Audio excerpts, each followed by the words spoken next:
Shabbat Shalom from Under the Dome for the second time tonight. If you want to hear about the birth of my beautiful daughter, Rivka, you will have to listen to my video on, I don't know what we're calling it at this point. I guess Paul on trial, apostle or false apostle. You have to listen to that. I give the whole story. This is the second video of the night. And I'm going to be handing this over to Michael. He will be reading from the Genesis Targum chapter 4 and also giving the first commentary. So, Michael, take it away, read chapter 4, and then get right into it. Sounds good. Thank you so much. Shabbat Shalom. As Noel said, I'm reading Palestinian Targum, chapter 4. And Adam knew Hava, his wife, who had desired the angel, and she conceived and bare Cain. And she said, I have acquired a man, the angel of the Lord. And she added to bear from her husband Adam his twin, even Habel. And Habel was a shepherd of the flock, but Cain was a man working in the earth. And it was at the end of days, on the 14th of Nisan, that Cain brought of the produce of the earth, the seed of cotton, or line, an oblation of first things before the Lord. And Abel brought of the firstlings of the flock and of their fat, and it was pleasing before the Lord. And he gave his countenance to Abel and to his oblation. But to Cain and to his oblation he gave no countenance. And Cain was angered greatly, and the features of his face were downcast. And the Lord said to Cain, Why hast thou anger, and why are there the features of thy face downcast? If thou doest thy work well, will not thy guilt be forgiven thee? But if thou doest not thy work well in this world, thy sin is retained unto the day of the great judgment. And at the doors of thy heart lieth thy sin. And into thy hand have I delivered the power over evil passion, and unto thee shall be the inclination thereof, that thou mayest have authority over it to become righteous or to sin. And Cain said to Abel his brother, Come, and let us two go forth into the field. And it was that when they two had gone forth into the field, Cain answered and said to Abel, I perceive that the world was created in goodness, but it is not governed or conducted according to the fruit of good works. For there is respect to persons in judgment. Therefore it is that thy offering was accepted, and mine not accepted with goodwill. Abel answered and said to Cain, In goodness was the world created, and according to the fruit of good works is it governed. And there is no respect of persons in judgment, but because the fruit of my works were better than thine, my oblation before thine hath been accepted with goodwill. Cain answered and said to Abel, There is neither judgment nor judge, nor another world, nor will good reward be given to the righteous, nor vengeance be taken of the wicked. And Abel answered and said to Cain, There is a judgment, and there is a judge, and there is another world, and a good reward given to the righteous, and vengeance taken of the wicked. And because of these words they had contention upon the face of the field. And Cain arose against Abel his brother, and drave a stone into his forehead, and killed him. And the Lord said to Cain, Where is Abel thy brother? And he said, I know not. Am I the keeper of my brother? And he said, What hast thou done? The voice of the bloods of the murder of thy brother, which are swallowed up in the sod, crieth before me from the earth. And now because thou hast killed him, thou art cursed from the earth, which had opened the mouth and received the bloods of thy brother from thy hand. When thou tillest the earth, it shall not add to give strength to its fruits for thee. A wanderer and an exile shalt thou be in earth. And Cain said before the Lord, More heavy is my rebellion than can be borne away. Yet is there power before thee to forgive it. Behold, thou hast cast me forth today from the face of the earth, and from before thee is it possible to be hidden? And because I am a wanderer and an exile on the earth, any just one who findeth me will kill me. And the Lord said to him, Behold now, any one who killeth Cain, unto 7 generations vengeance shall be taken of him. And the Lord sealed upon the face of Cain the mark of the name, great and honorable, that anyone who might find him should not kill him, when he saw it upon him. And Cain went out before the Lord, and dwelt in the land of the wandering of his exile, which had been made for him before, as the Garden of Eden. And Cain knew his wife, and she conceived and bare Hanuk. And he builded a city, and called the name of the city after the name of his son, Hanuk. And there was born unto Hanuk Arad, and Arad begat Mechulel, and Mechulel begat Methuselah, and Methuselah begat Lamech. And Lamech took to him 2 wives, the name of the first Ada, and the name of the second Zillah. And Ada bare Havel. He was the chief of all those who dwell in tents, and are masters of cattle. And the name of his brother and Zillah bare also Tubal-Cain, the chief of all artificers, who know the workmanship of brass and iron. And the sister of Tubal-Cain was Naamah. She was the mistress of elegies and songs. And Lamech said to his wives, Ada and Zillah, hear my voice, wives of Lamech. Hearken to my words, for I have not killed a man, that I should be slain for him. Neither have I destroyed a young man on whose account my children should perish. For Cain, who sinned and was converted by repentance, had protection unto 7 generations extended to him. And to Lamech, the son of his son, who had not sinned, it is just that it shall be extended unto 70 and 7. And Adam knew his wife again, at the end of 130 years after Abel had been slain. And she bare a son, and called his name Sheth. For she said, the Lord hath given me another son instead of Abel, whom Cain slew. And to Sheth also was born a son, and he called his name Enosh. That was the generation in whose days began to err, and to make themselves idols, and surname their idols by the name of the word of the Lord. Usually I'd hand it off to Noel. I'm going first, I guess. And perfect, Josh. Just put the Targum in there. Okay. So usually I'm top heavy, and that's no different today. So I have a lot at the beginning, and then it'll taper off. Let's see where I want to begin here. Let's see. So like usual, Genesis is just packed. There's just so much we can get into. I'll start on the first one.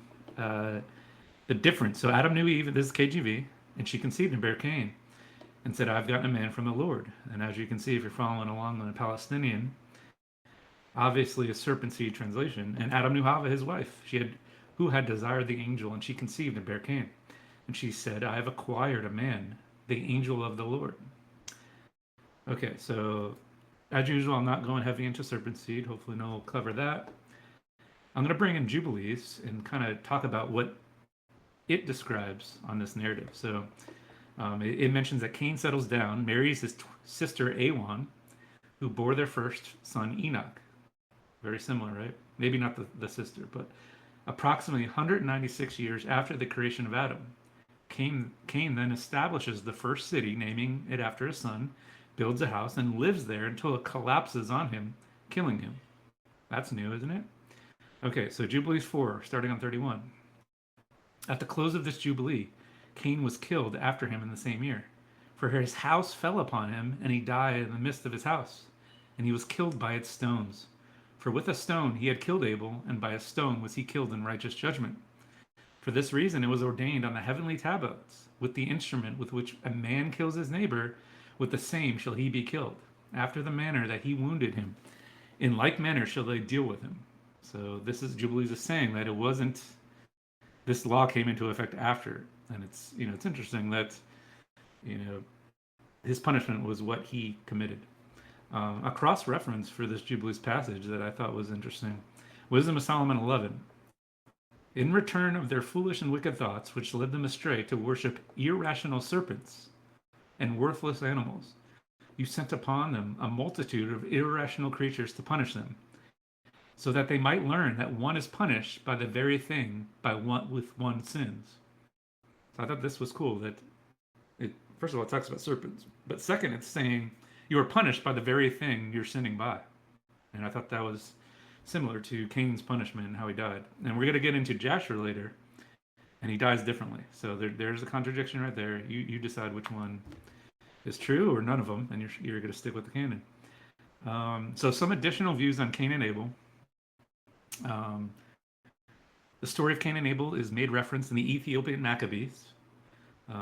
It's considered canonical in their Orthodox Church. In this text, Cain killed Abel because he desired Abel's wife. That's a little different, huh? A Talmudic tradition says that after Cain had murdered his brother, Yah made a horn grow in his head. Later, Cain was killed at the hands of his great-grandson Lamech, who mistook him for a wild beast. We'll read that later in Jasher. Jasher kind of confirms that. According to a Midrashic tradition, Cain and Abel each had twin sisters. Each was to marry the others. The Midrash states that Abel's promised wife, Aklima, was more beautiful than Awan, Cain's promised wife. And so, after Cain would not consent to this arrangement, Adam suggested seeking God's blessing by means of a sacrifice. Whoever God blessed would marry Aklima. When God openly rejected Cain's sacrifice, Cain slew his brother in a fit of jealousy and anger. Again, not saying any of these are true, just trying to give you additional views on this story. Okay, so this is cool, I thought. Some etymology on the name of Cain that I thought was interesting.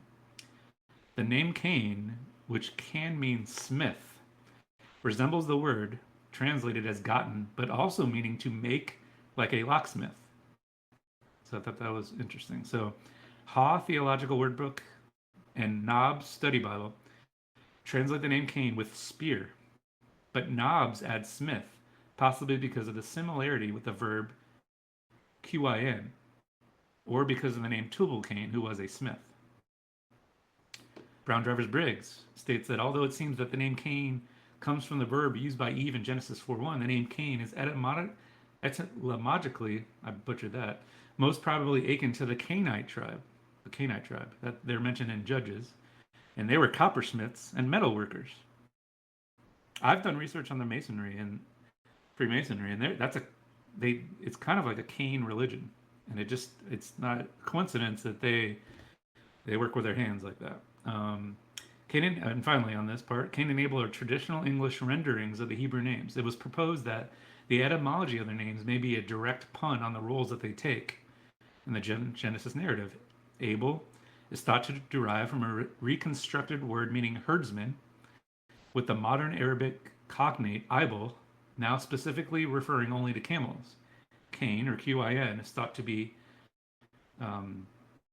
meaning metalsmith. So this theory would make the names descriptive of their roles, where Abel would work with livestock and Cain with agriculture. Again, just trying to add some extra context. Jeff Benner, his take on it. I know Pam loves Jeff Benner, so do I. The word Cain means to acquire or to possess, something which is why Eve said, I have gotten or acquired, a man. The word Havel means to be empty, often translated as vain or vanity, in the sense of being empty in substance. So I thought this was cool.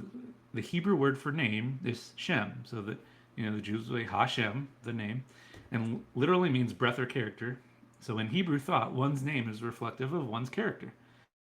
And the Hebraic meaning of the names Cain and Abel are windows into their character. Cain is a possessor, one who has substance, while Abel is empty of substance.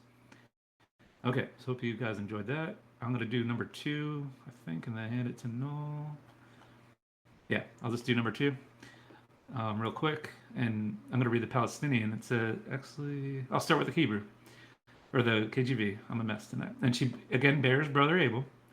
And Abel was a keeper of sheep, but Cain was a tiller of the ground. Did you guys catch that? So in verse 1, Eve conceived. But in this one, she didn't. She just bears brother. I noticed the word conceived wasn't used with Abel. Not sure what to make of that, like it was used with Cain. What do you guys think of that? We'll talk more about that later, but I want to, throw that out there. So I did a word study on that word tiller. So Cain was a tiller of the ground. Other passages talk about tilling, like in Proverbs. But some additional definitions for that word tiller is slave or forced labor in Genesis. I'll read that. In Joshua, it mentions, forced labor as well, sorry. But then in Malachi, it talks about one who serves God, or who does not serve him. So a tiller is all three. It could be tilling the ground, slave, forced labor, or one who serves God. So here's the passages. Genesis 49:14. Issachar is a strong donkey, lying down between the sheepfolds. When he saw that a resting place was good, and that the land was pleasant, he bowed his shoulder to bear burdens, and became a slave at forced labor. That word slave is the same as tiller. And I thought it was interesting that sheepfolds was in the same sentence, considering Abel was a shepherd. Again, Joshua also mentions being a forced laborer. So 16. Actually, I don't know the chapter. Sorry about that. This is the inheritance of the tribe of the sons of Ephraim according to their families, together with the cities which were set apart of the sons of Ephraim in the midst of their inheritance of the sons of Manasseh, and all the cities with their villages. But they did not drive out the Canaanites who lived in Gezer. So the Canaanites live in the midst of Ephraim to this day, and they became forced laborers. So that word, forced laborers, is till. So Canaanites are forced laborers. Cain was a tiller of the ground. And then Malachi.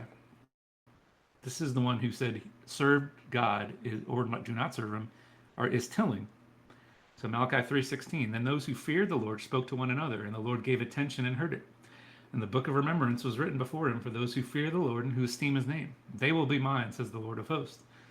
On that day I prepare my own possession, and I will spare them as a man spares his own son who serves him. So you will again distinguish between the righteous and the wicked, between the one who serves God and the one who does not serve God. Same word, tilling.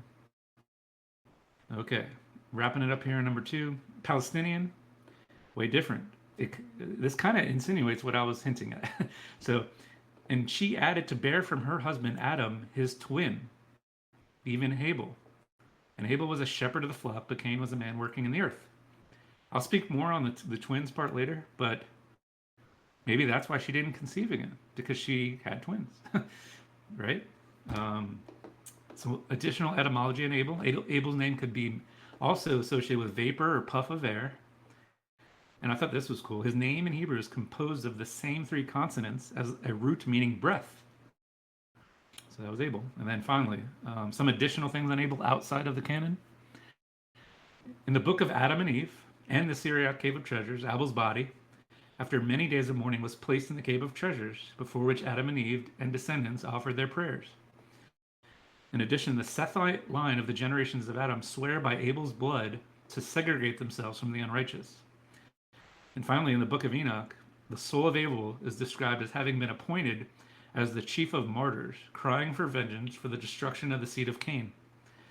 A similar view is later shown in the Testament of Abraham, where Abel has been raised to the position as the judge of the souls.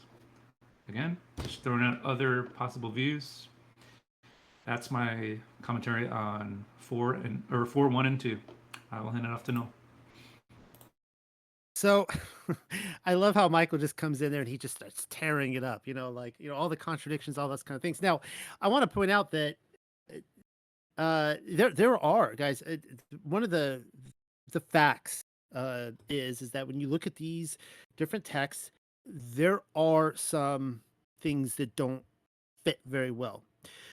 What to my pleasure though, and I want to point this out, is for some of you who have followed some of my work, I have put in a big effort in trying to take all these different texts and showing that I think that they do connect far more than they don't. And a lot of times when you have I've pointed this out with like the four gospels. I mean, you put the four gospels together, there are some things that are radically different in them. And a lot of it can be, you take any four biographers who aren't comparing notes and they're just going out there and investigating and looking at things, they're going to come up with a seemingly very different story. That's just the way this works. Now, when we get into Adam and Eve and what we call Adamic literature and Enochian literature and some of that stuff, some of the stuff does get really messy. And one of the pressing questions is what Michael has already covered. Now there is the whole, uh, how did what's his face Cain? How did he die? Did he have a house fall on him, or did he get shot with I believe it was a bow and arrow? And I've seen people say, I haven't really done a deep study on that. I've heard people try to make sense to say both are actually correct, and they very well may be. That's one of the amazing things, and we'll get into that when we get into Genesis 6. And I'm going to try to present the case that the sons of Seth and the sons of Elohim theory are both correct. And just because one writer prefers to write about one point of view and another on a different point of view doesn't make one or the other wrong. It just means that there are different events that actually fit together really well. Now, this is in all that I looked at, what we are going to look at right now is the head scratcher for me. Did Eve or Hava, did she have twins? Did she have triplets? Did she have quadruplets? I can't answer that question.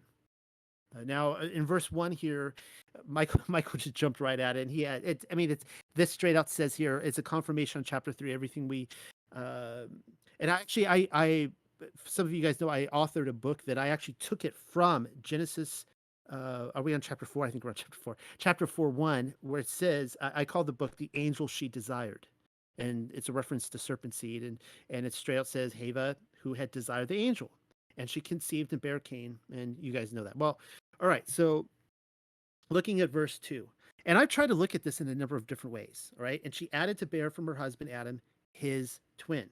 Whose twin? Cain's twin or Adam's twin? Now it makes most sense here that it contextually that it's Cain's twin. But I have looked at this in a number of different ways because when we get to Seth, we also see that Seth is Adam's mirror image, and you know.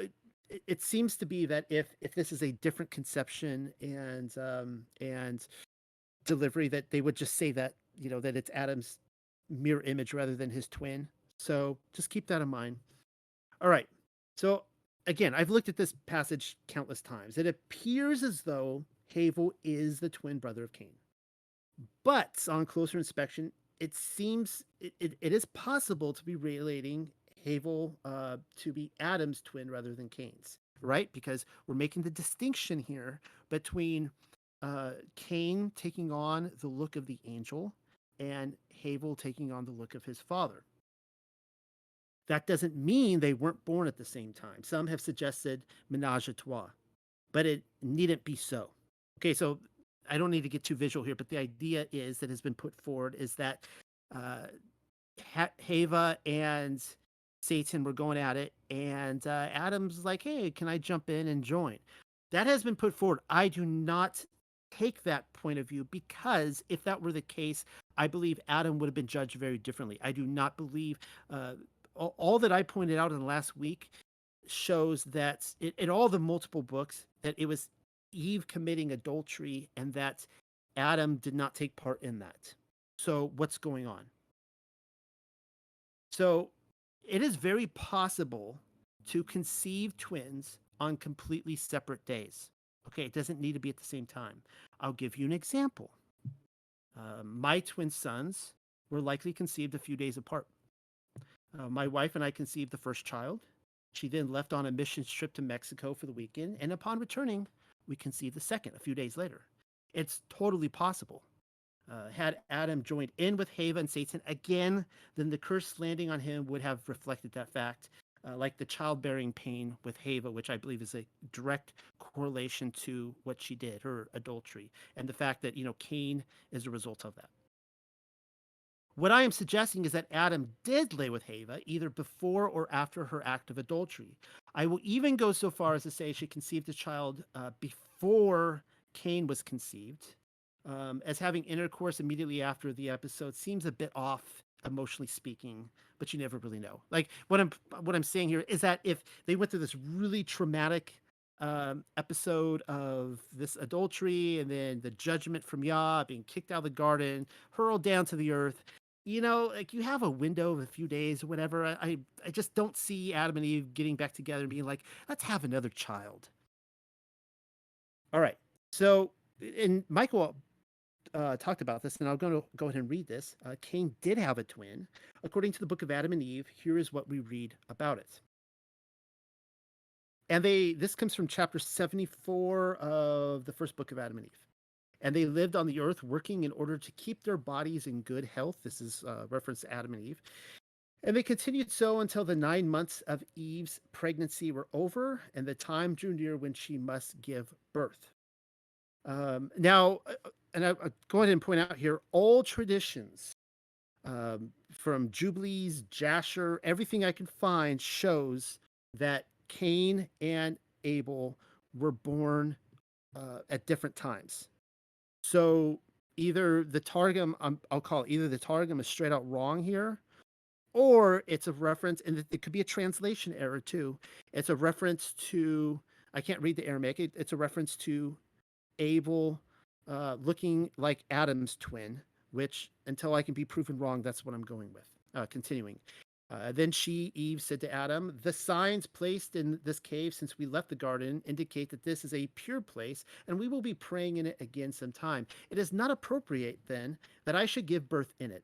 Let us instead go to the sheltering rock cave that was formed by the command of Elohim when Satan threw a big rock down on us in an attempt to kill us with it.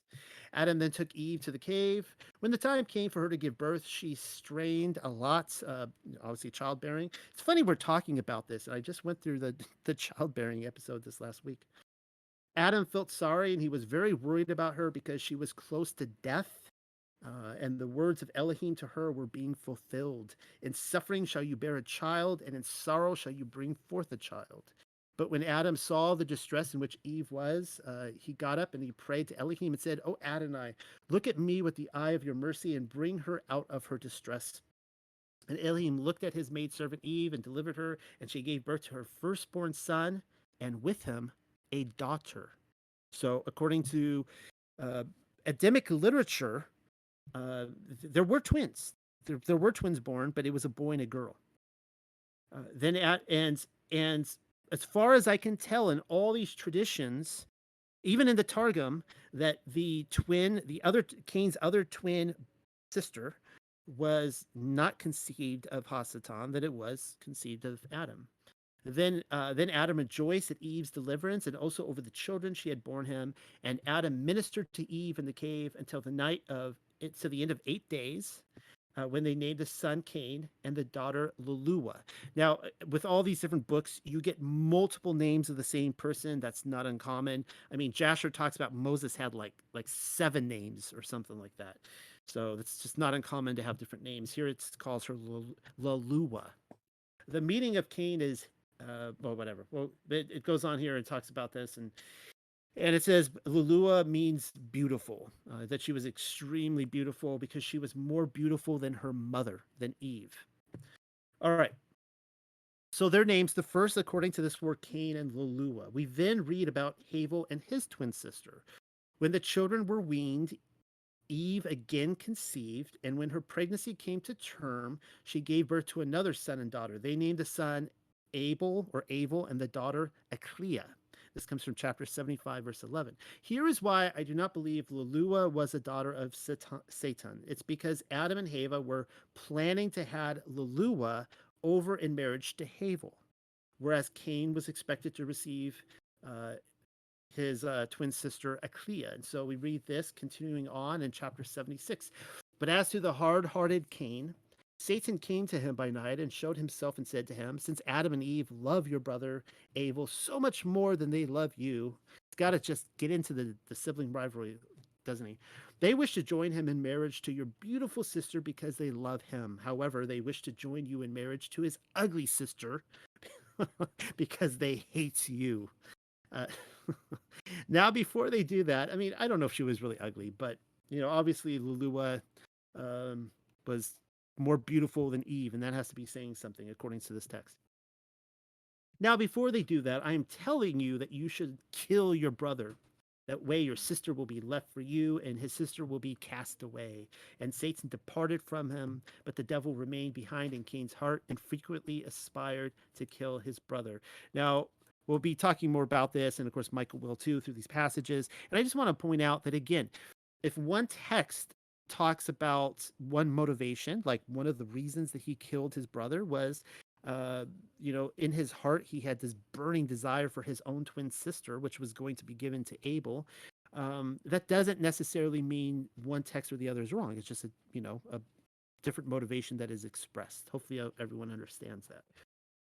Anyways, I'm going to hand it back to Michael. Take it back. Alrighty. I'm going to do 3 through 5 and then hand it back to Noel. Where is it? So the KJV. I'm going to show the difference because Palestinians, way different. So, and in the process of time, it came to pass that Cain brought of the fruit of the ground an offering unto the Lord. And Abel he also brought of the firstlings of his flock and of the fat thereof. And the Lord had respected unto Abel and to his offering, but unto Cain and to his offering he had not respect. Cain was very wroth, and his countenance fell. Palestinian. And it was at the end of the days, on the 14th of Nisan, day of preparation, that Cain of the Passover brought of the produce of the earth the seed of cotton or line, an oblation of first things before the Lord.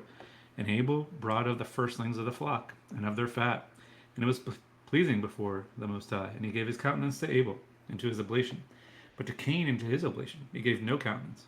And Cain was angered greatly, and the features of his face were downcast.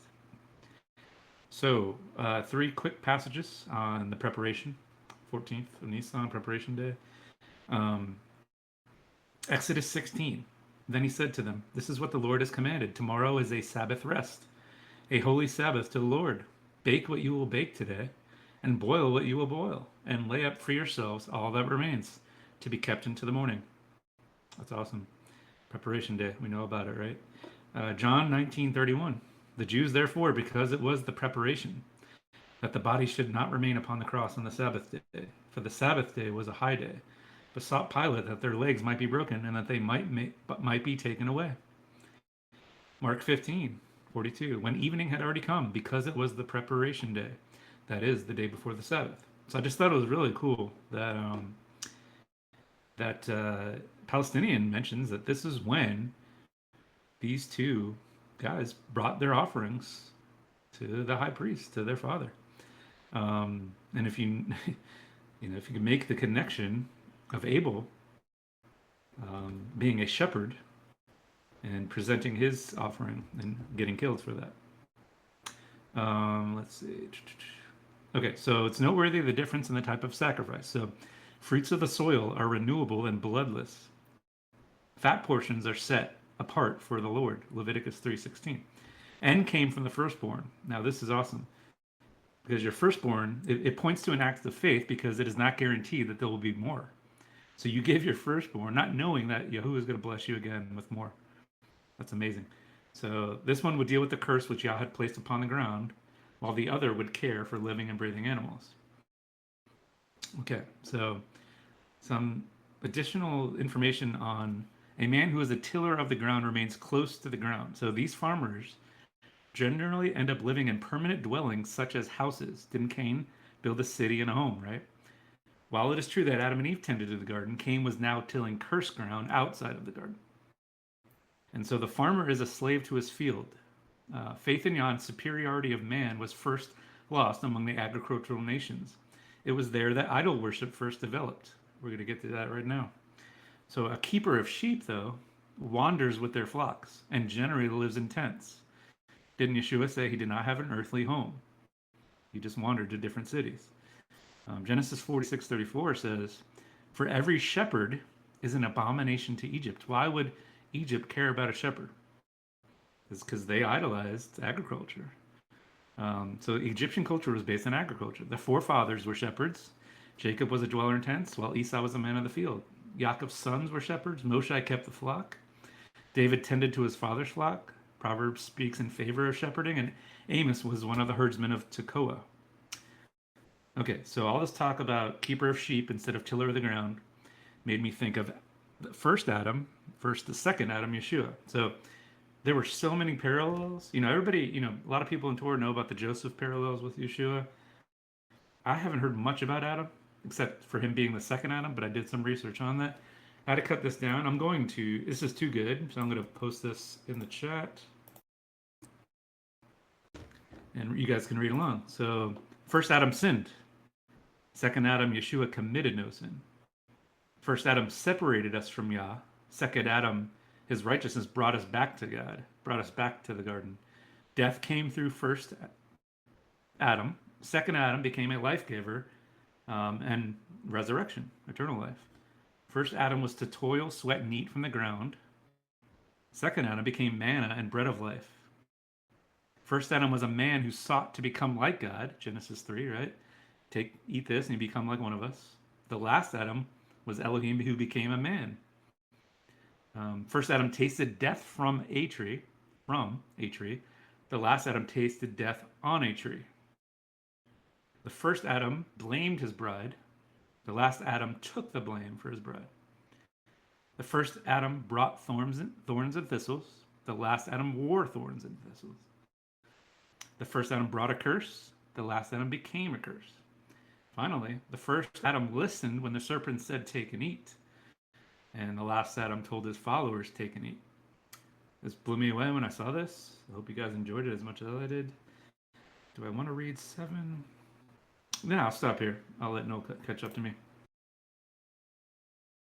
And will I ever have to catch up to you? That was some excellent commentary, and particularly the first and second Adam. That was spot on. I never really thought to create bullet points like that, and that's really great stuff. So thank you. All right, so as obviously as Michael pointed out, I love the fact that the Aramaic Targum just tells you that the law existed from the very beginning, and people can kick and scream at this, but contextually, it makes the most sense. For example, if the Ten Commandments was not given until Mount Sinai, and yet Cain was judged for murder. He should not have been judged for murder if there were no Ten Commandments. And people will be like, "Oh, well, that's the exception." It's like, no, no. If you're saying that the law did not come until Mount Sinai, that includes the Ten Commandments. That was given to them. We don't see the Ten Commandments given at any other time. So contextually, again and again, it makes most sense that why were they bringing a sacrifice? Where was the law? There had to be a law. There had to be rules and regulations of what they were doing, and we see here the 14th of Nisan. So that's, obviously rather awkward. uh, and as I said, yeah, so, okay. The most simplest explanation as to why Yahuwah did not accept Cain's offering is because he didn't go about it right. And Michael covered some of that. And also, Lisa had commented in here about, which this was in my notes as well, but she said that Cain would also have to obtain a lamb from his brother for the sacrifice. Ouch. Because we see the sibling rivalry. Like, Cain would not have wanted to go get a lamb from his brother. He would have wanted to be independent from him. And what he's doing here, when you connect the dots, Cain hated his brother, therefore he hated Yahuwah too. One affects the other. And also, he rather than going through the right way and purchasing a lamb from his brother to offer, he wanted to he wanted to worship Yahuwah in the way he wanted to do it. Again, ouch, because we see from the very beginning the traditions of men, the doctrines of men, and Adam had clearly instructed them as the priest, and he wasn't following through. So we see in Jude chapter 1 verses 11 this: woe to them, for they walked in the way of who? Cain, and abandoned themselves for the sake of gain to Balaam's error, and perished in Korah's rebellion. Right there we see three things: Balaam, Korah, Cain. Well, Balaam and uh, Korah rebelled against the law. Didn't he felt that uh, that Yahuwah was speaking words to him that contradicted Moses, and he felt that his way was better, with like so many people in the world today, and he led people to their destruction. Balaam, I just read about today in our Torah portion, and of course, he what's really fascinating about Balaam is that he was actually getting words, visions, and prophecy from the Most High.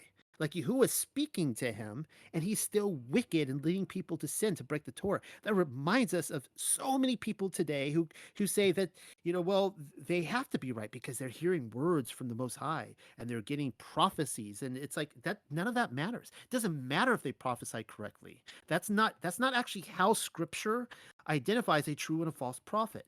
You can speak true prophecies and still be wicked. If you are drawing people away from Torah. So here we see Cain in the same context in Jude. He was breaking Torah. He was breaking the law. Let's see. All right, and that's. I think Michael covered a lot of that really well. So I'm going to hand it back to you, Michael, for verse 6 through probably 7. I figure. Yep. Yeah, I got nothing on 6, but I can do 7 real quick. Let's see. Okay, so KGV, it says, "If thou doest well, shall thou not be accepted? And if thou doest not well, sin lieth at the door, and unto thee shall be his desire, and thou shalt rule over him." So, did a study on the word accepted. It means two separate things. In Genesis 49:3, "Reuben, you are my firstborn, my might and beginning of my strength, preeminent in dignity, preeminent in power." That word dignity is accepted. But then the other definition really blew me away. It's every other time. It's that so that word used 5 times, 5 or 6 times in the Old Testament. This Genesis 7, Genesis 49, and then every other five times in Leviticus, or no, 4 other times there. Leviticus chapter 13, which is the skin disease chapter. So I'm going to throw this out there. Did Cain have a skin disease? Is that what this is saying? I don't know. I couldn't find much on that topic. I researched it, but I thought the word study was interesting. Why does accepted mean swelling? I guess it could mean swelling of pride internally, but so Leviticus 13:2, when a person has a swelling or accepted, a scab or spot on the skin of his body, and it becomes a disease. 13:10, the priest will examine him if there is a white swelling on the skin that has turned the hair white. Leviticus 13:9, and a white swelling or reddish white spot develops. Finally, Leviticus 13:28, but if the spot has remained where it was and has not spread on the skin, but is faded, it is the swelling from the burn. The priest is to announce him clean. I don't know exactly what to make of it. Did Cain have a swelling of some type? But I will say, it appeared he had an issue and was bringing it to the high priest, and it wasn't accepted. Like his whatever he was dealing with was not accepted. Just throwing that out there. If you guys can do more research on that, I just thought it was interesting that that word accepted means swelling. Um, okay, so since Genesis talked about Reuben linking it with Cain, I tried to find something regarding Reuben and Cain. I found one thing. I thought that was interesting. So, but in a good way. So, why did Cain evade God's question? So he's like, so the inversion of roles adds depth to Cain's response when Yah asked after the murder, "Where's your brother Abel?" Cain replies, "I don't know. Am I my brother's keeper?" There are many ironies here. For one, Cain does know where Abel is. He murdered him. And more importantly, as the older brother, Cain is indeed supposed to be his brother's keeper, literally one who guards and protects. So the firstborn son had authority and responsibility for his younger brother. And then here's the link. This is why Reuben, Jacob's firstborn son, convinces his brothers not to murder their younger brother Joseph. He urges, "Let us not take his life, shed no blood." But Cain rejects that obligation to care for Abel. Instead, he takes his life. So that's really the only thing I found on that. But I thought it was interesting that Reuben protected his brother somewhat, right? And Cain did not. Let's see. We talked about were Cain and Abel twins. Palestinian Targum said so. What do you guys think? I thought I read that Jasher says they were 7 years apart. Again, is Jasher way out there? Let's see. In the normal Hebraic counting of multiple births. Oh, wait, here's another link with Reuben. Both the conception and the birth of each child are mentioned. So we see in Genesis 29, and Leah conceived and bore a son, and she called his name Reuben. For she said, "Because the Lord has looked upon my affliction, for now my husband will love me." She conceived again and bore a son, and she said, "Because the Lord has heard that I am hated, he has given me this son also." And she called his name Simeon. And then, let's see. But in like we said earlier, in Genesis, it didn't. Adam knew his wife, she conceived and bore Cain, and then she bore his brother Abel. There was no, again, conception. It was one conception, two births. The Hebrew word for again is a soph, meaning to add something. In this case, the birthing of Abel was added to the birthing of Cain. Cain and Abel were twins? Question mark? I don't know. And then Graham posted it. Superfecundation is the fertilization of two or more ova from the same cycle of sperm from separate acts of sexual intercourse, which could lead to twin babies from two separate biological fathers. So there's a science term for that. So I'll leave that up to the audience if you guys think that's possible. Palestinian on 4:7 says, "If thou doest thy work well, will not thy guilt be forgiven thee? But if thou doest not thy work well in this world, thy sin is retained unto the day of great judgment. In the doors of thy heart lieth thy sin." Way different than the KJV, but it emphasizes it way more. If you don't do well, your sin is retained until the day of the great judgment. Wow.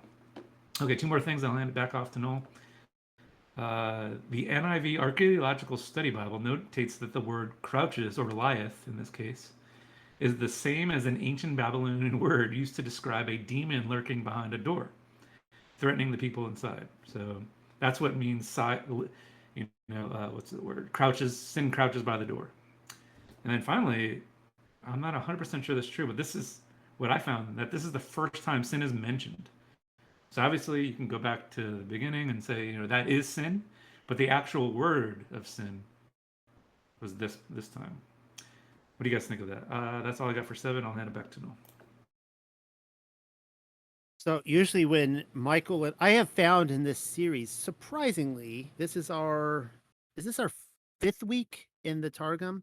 And surprisingly, Michael, I usually have Michael go first, and he he says completely different things that are in my notes. And I'm always surprised. I'm like, wow, we're not covering the same thing. And I could just go through my and tonight it's like I feel like we're playing a game of basketball because it's just like the two of us on the court, and he's like just taking all the shots. I'm like, I got to scratch that out on my notes. So he's doing a great job.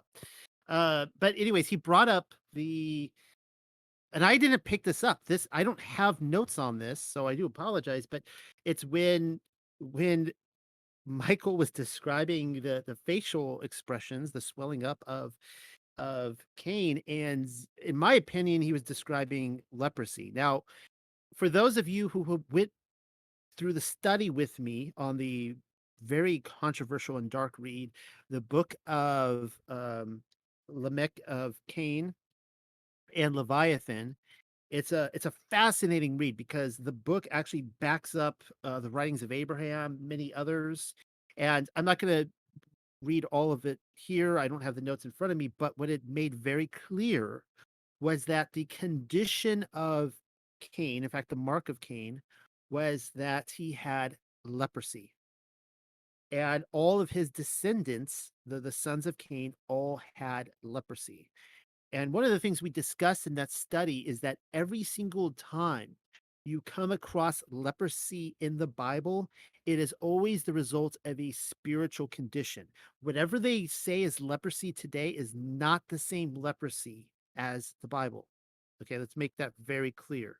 I don't know why this biblical leprosy is not on the earth now. Maybe we're just in a different paradigm, different time, a post millennial kingdom, mud flood thing. I don't know. But all throughout Torah and the Old Testament, you can go through all the examples when someone would get leprosy, it is a result of rebellion against Yah. So it is very possible that at this point, when Yahuwah is approaching him, he already has leprosy. And that to me, that makes total sense. Now, the mark here will be described as something else. We'll get to that, but you can see here that it appears like he may have already had it at this point. All right. Now, the other thing I really liked here is that in verse 7, and I'll just read it really quickly at the end there, where it says, "And into thy hand have I delivered the power over evil passion." Now, that's powerful words, guys. Keep in mind, according to the Aramaic Targum, and I do agree with this, he was the son not of Adam, but of Satan. All right. And when I have done this serpent seed research, I have a lot of people like freaking out and come to me going like, "What if I'm serpent seed? What does that mean for me and my salvation and my security?" I'm like, "Okay, whoa, back up here." And then they'll start like looking at all their genealogy, and I'm related to Charlemagne. What does that mean? And it's like, okay, all right.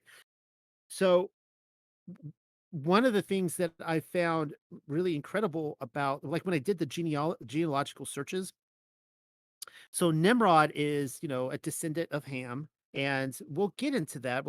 That I will show you that Ham was also a of the children of Cain, and you're like, well, how does that work? Well, if you haven't been on the studies with me, we'll get to it in probably like chapters, probably maybe next week. And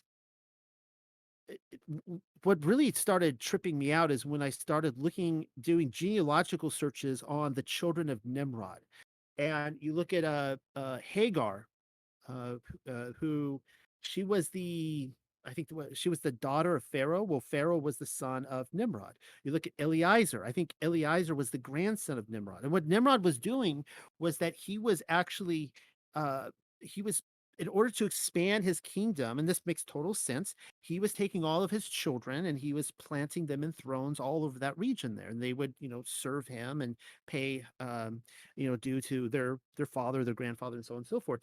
And so you have Abraham and this mess, and he has no heir. He's given this promise from Yah that his seed will be like the stars, as you guys know.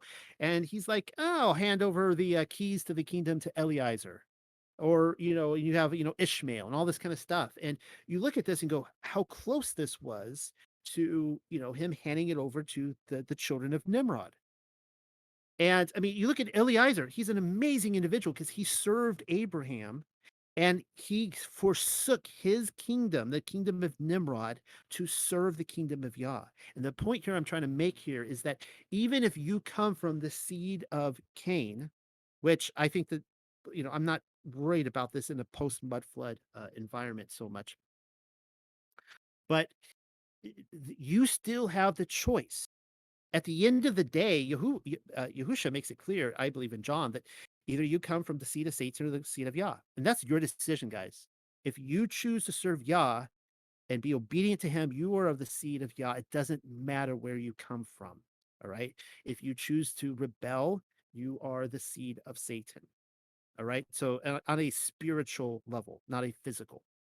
And you see many people who came from this seed who still serve Yah and they entered the kingdom. Eliezer is a great example of this. But and this is what I like what it says here. So he has the Cain was given the power to be delivered over evil passion. He could have chosen, just because he came from the son of Satan doesn't mean he had to be like Satan. He chose that path. He could have chose to be good, just as much as Abel could have chosen to rebel as well. And unto thee shall be the inclination thereof, that thou mayest have authority over it to become righteous or to sin. So, right there, time and again in scripture, we see the definition of righteousness. If I ask any Christian what the definition of righteousness is, most of the time they're like, they don't know. They might say that, righteousness is, the classic Reformation take that route of, oh, it's accredited to us, thank you, to Jesus, he's righteous, we're not, and if we believe in him, then we're, accredited to righteousness. But throughout scripture we see that you can choose to be set apart and not sin and be righteous. All right, so we see that right there. So I just went through the series. Oh, let me quote last week. I'll pull this up, and this was the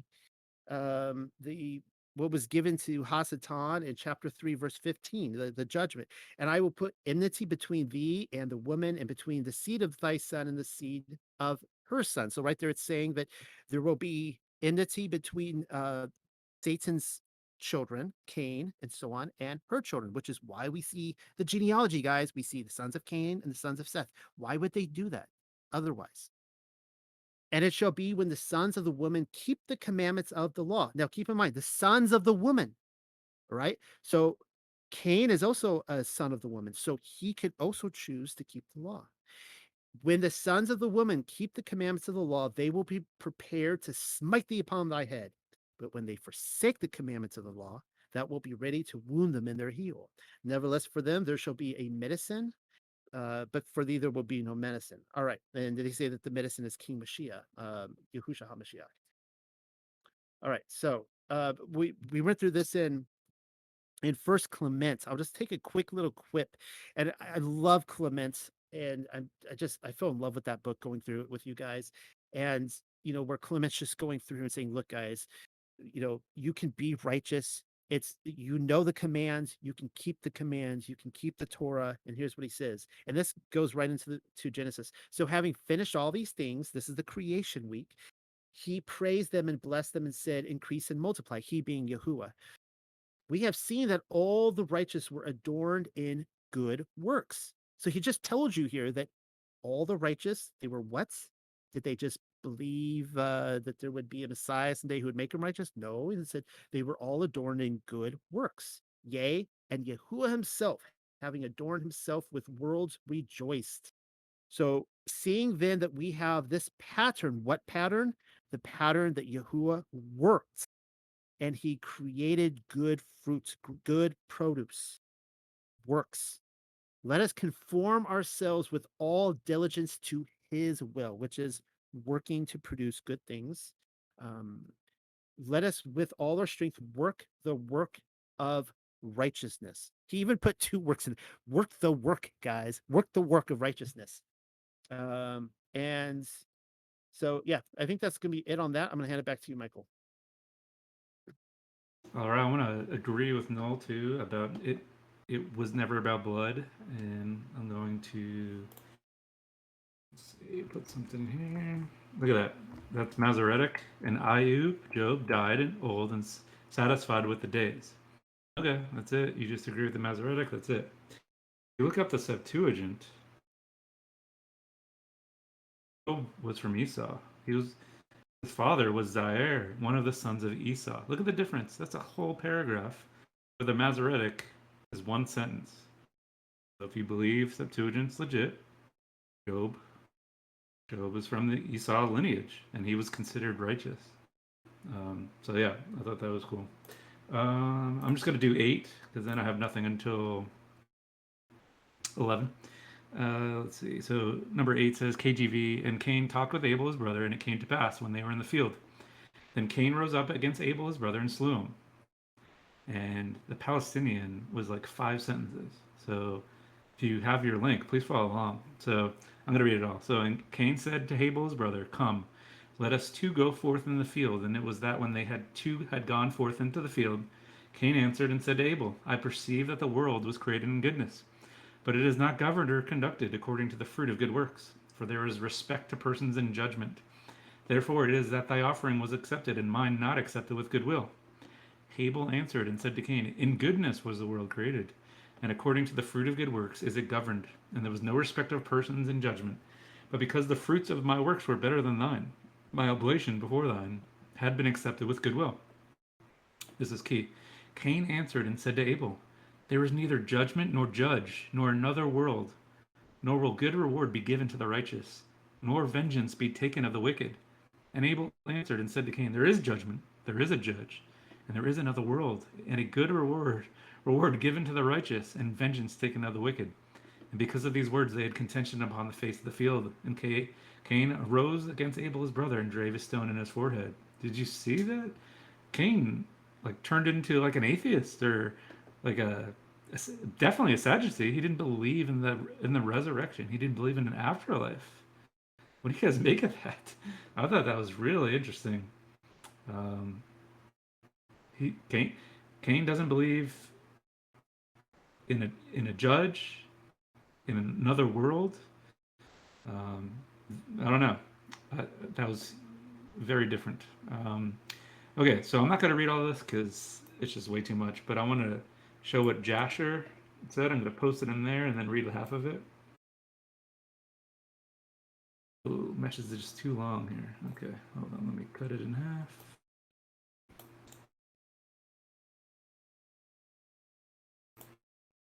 All right, so I'm going to start from where it says, "And Cain approached his brother." This is chapter 1. And Cain approached his brother Abel in anger, and he said unto him, "What is there between me and thee, that thou comest to dwell, and bring thy flock to feed in my land?" And Abel answered his brother Cain, and said unto him, "What is there between me and thee, that thou shalt eat the flesh of my flock, and clothe thyself with their wool? And now therefore put off the wool of my sheep, with which thou hast clothed thyself, and recompense me for the fruit and flesh which thou hast eaten. And when thou shalt have done this, I will then go from thy land as thou said." And Cain said to his brother Abel, "Surely, if I slay thee this day, who will require thy blood from me?"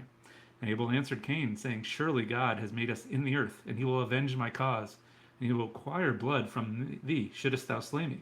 For the Lord is the judge and arbiter, and it is he who will requite man according to his evil, and the wicked man according to the wickedness that he may do upon the earth. And now if thou shouldest slay me, surely God knoweth thy secret views, and will judge thee for the evil which thou didst declare unto this day." I'm not going to read the whole thing. I just want to read that part. But so Jasher gives a little bit different story and more context. So it appears that they had a deal between each other where they were sharing each other's product. So Abel calls him out and says, "Aren't you clothed with my sheep? Aren't you eating them?" Cain got selfish and angry and didn't want to keep up his end of the bargain. He's like, "Why are you on my land?" Also appears that they knew the importance of blood and death. My wife Stephanie pointed that out, that they knew what they knew what would happen. Abel already knew what would happen. My take on that would be they knew their parents' former state if they were light beings with no blood, because the blood was the curse. That was the fallen. Life is in the blood. When you don't have blood, I don't think we're not going to have blood in our resurrected bodies. That's the eternal state. That's definitely a study though I want to do. What do you guys think about that? I thought that was very interesting. The Palestinian talks about he doesn't believe in an afterlife, and then In Jasher, it says they had a deal going on. They had a deal, and Cain wanted everything on his part, but when it was time to give his land to Abel, he got angry. I don't have anything until 11, so I'll hand it off to Nona. Yeah, there seem to be a lot of issues there between them. And I'm going to take what Michael talked about, the what he called Cain the atheist, and I'm going to expand on that. So once again, Cain is telling Abel there is neither judgment nor judge, nor another world. So he's saying there is no heaven, nor will good reward be given to the righteous, nor vengeance be taken of the wicked. I think that it's when you look at Adamic literature, and this just occurred to me because Michael had talked about earlier about how Cain may have already kind of wandered at this point or kind of left. And when you get into Adamic literature and you get into the mountain of worship, which is where Seth, who was not born yet, Seth and all his descendants lived, which is Mount Zion. So where not Fort Antonia in Jerusalem, but literally Mount Zion, just to the south of Jerusalem. That would be where the mountain of worship is. And when you get into it, they all talk about how they could actually see paradise above them from that location. But once you leave the mountain of worship, you can't come back. So it's really interesting for Cain to be in the predicament already that he's saying there's no judge, there's no other world, there's no good reward that will be given to the righteous, nor vengeance be taken of the wicked. And so he's basically saying, like, we're all in this on our own. We got to make our own way in life, and so on and so forth. All right. So let's compare what is happening with uh, Cain and Abel with Yaakov and Esau. And Michael was already talking about Esau. This comes from the Aramaic Targum again. So when we get there in Genesis 25, you'll just have to entertain me and pretend like you hadn't heard this before. Genesis 25, verses 29 through 33 says this, and this is the conflict between the two, sibling rivalry again, Yaakov and Esau. On the day that Abraham died, Yaakov dressed pottages of lentils and was going to comfort his father. And Esau came from the wilderness exhausted. For in that day he had committed 5 transgressions. He had worshiped with strange worship, which is interesting because I think the book of Jasher talks about how he killed Nimrod on that day. And what did Nimrod do? He introduced the worship of fire. So that's kind of interesting there. So maybe he did something that was a part of Nimrod's religion. He worshiped with strange worship, which again we see that with Aaron's sons. They brought forth a strange fire. He had shed innocent blood. We're not sure what that is. I don't know if that would be Nimrod. I don't know what that is, but he had gone into a betrothed damsel. Uh-oh. He had denied the life of the world to come. So there you go, right there. And had despised his birthright. All right.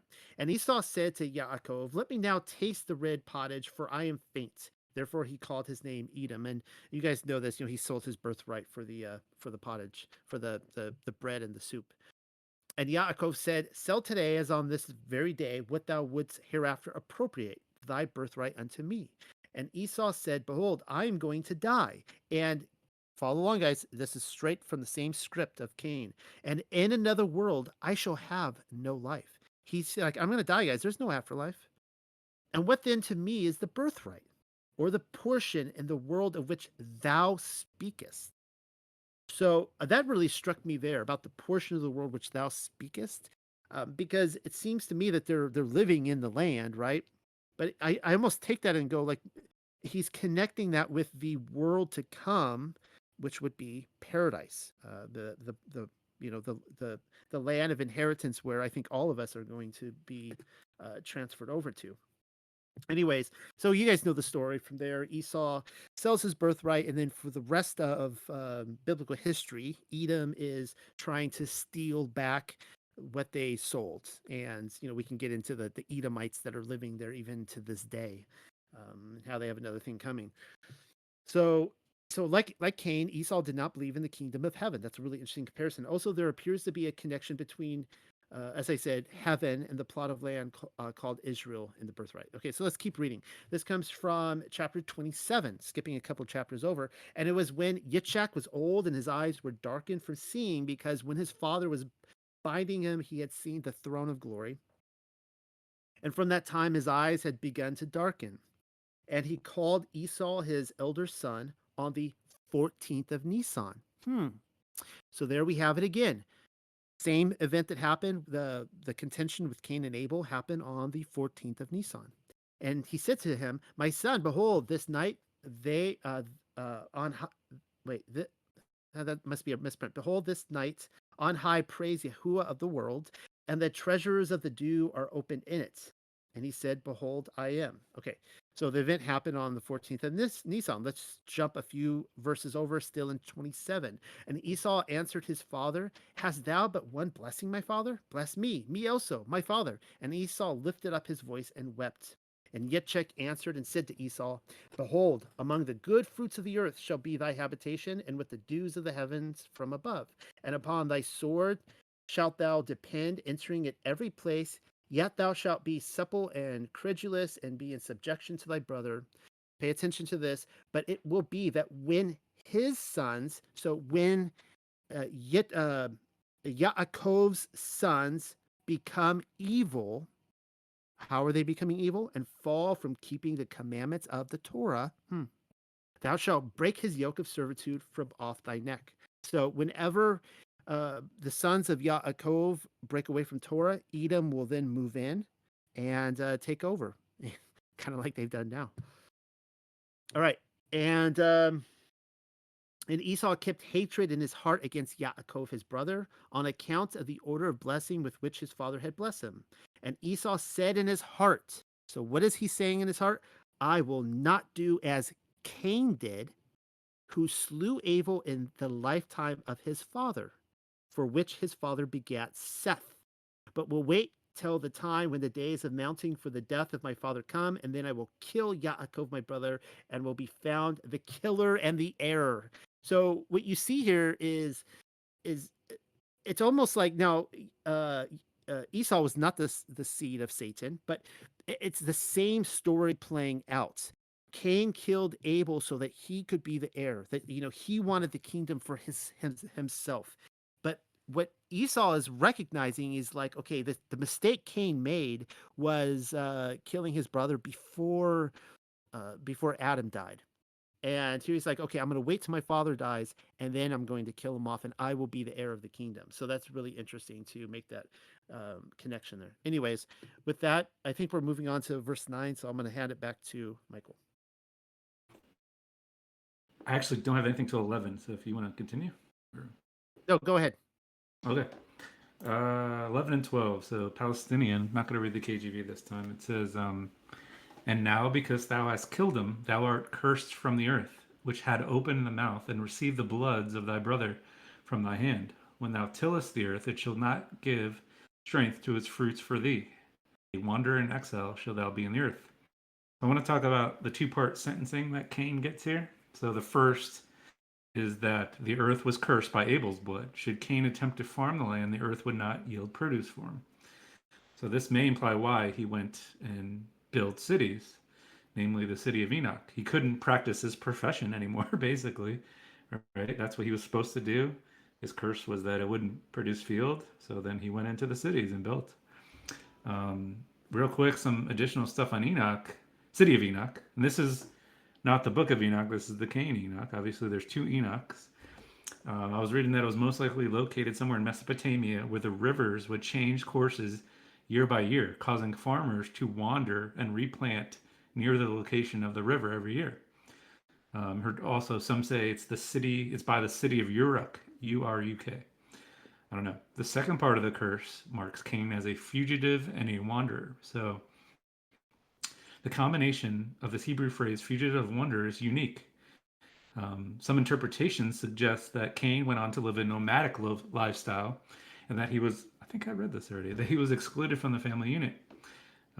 In the Septuagint, the emphasis on Cain's curse is dramatically increased, saying groaning and shaking upon the earth. So he wasn't just a wanderer, he groaned and shaked upon the earth.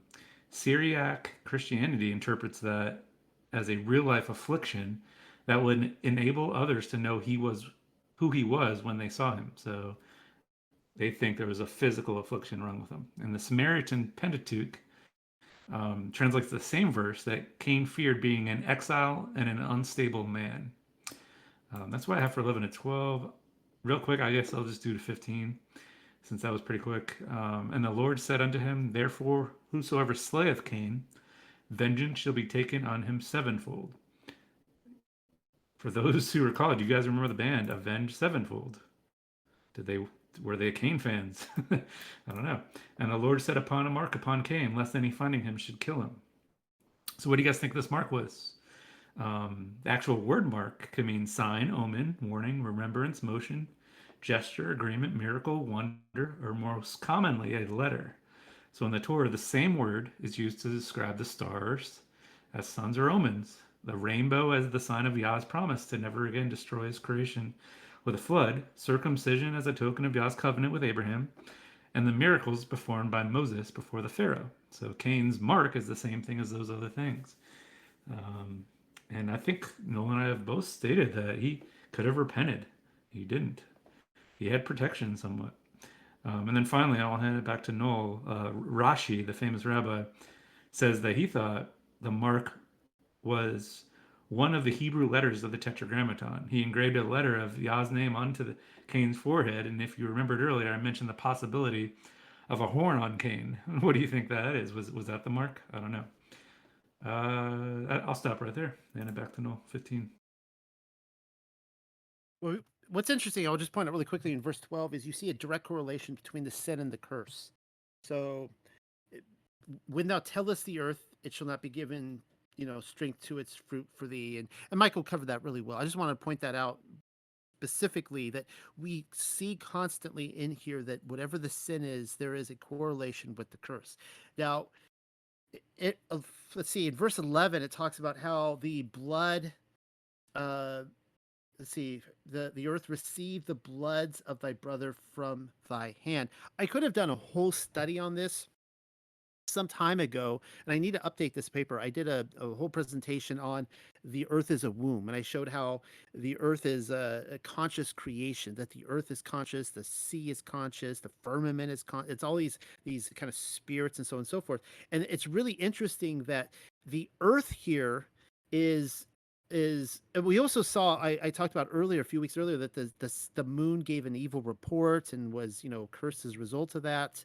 And so you see a lot going on here, that even nature, it's not just Cain that's in rebellion, that nature is maybe in rebellion. Well, the earth here, you see constantly, is in a actually appears to have a very much a fear of Yah. And if we ever make it to Exodus, you'll see a really interesting play when the Israelites are crossing the Red Sea and Pharaoh's army comes in, and there's like an actual argument between the earth and the sea about who is to take Pharaoh's army, because they don't want to be responsible if anything goes wrong.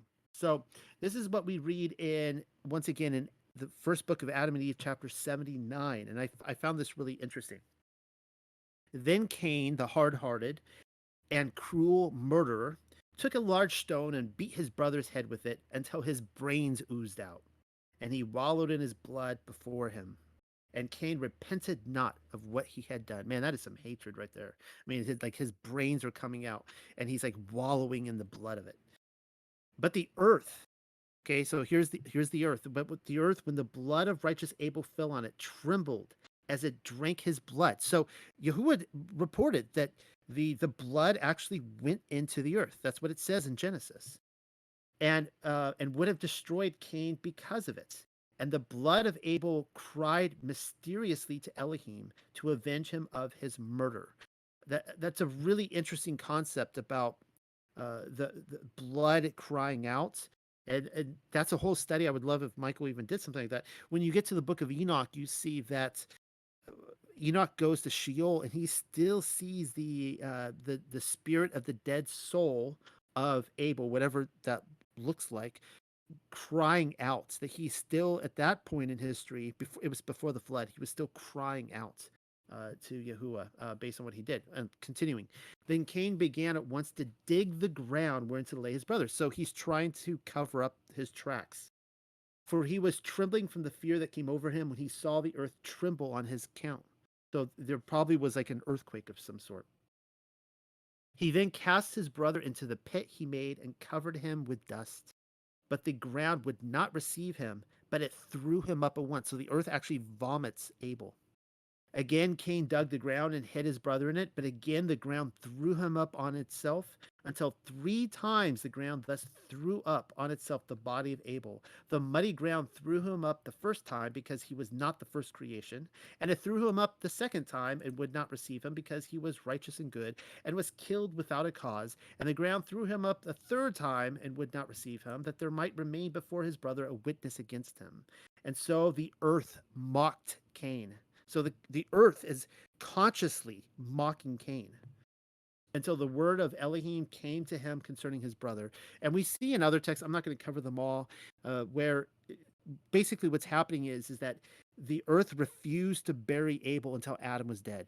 And then once Adam was dead and buried, Abel, I mean, he would have been, I guess, bones or dust by that point. He was just rotted out there, I guess. But then finally the earth took him in. And I'm not even sure on all the reasons why on that, but there's multiple texts talking about that, which is really interesting. So let's see.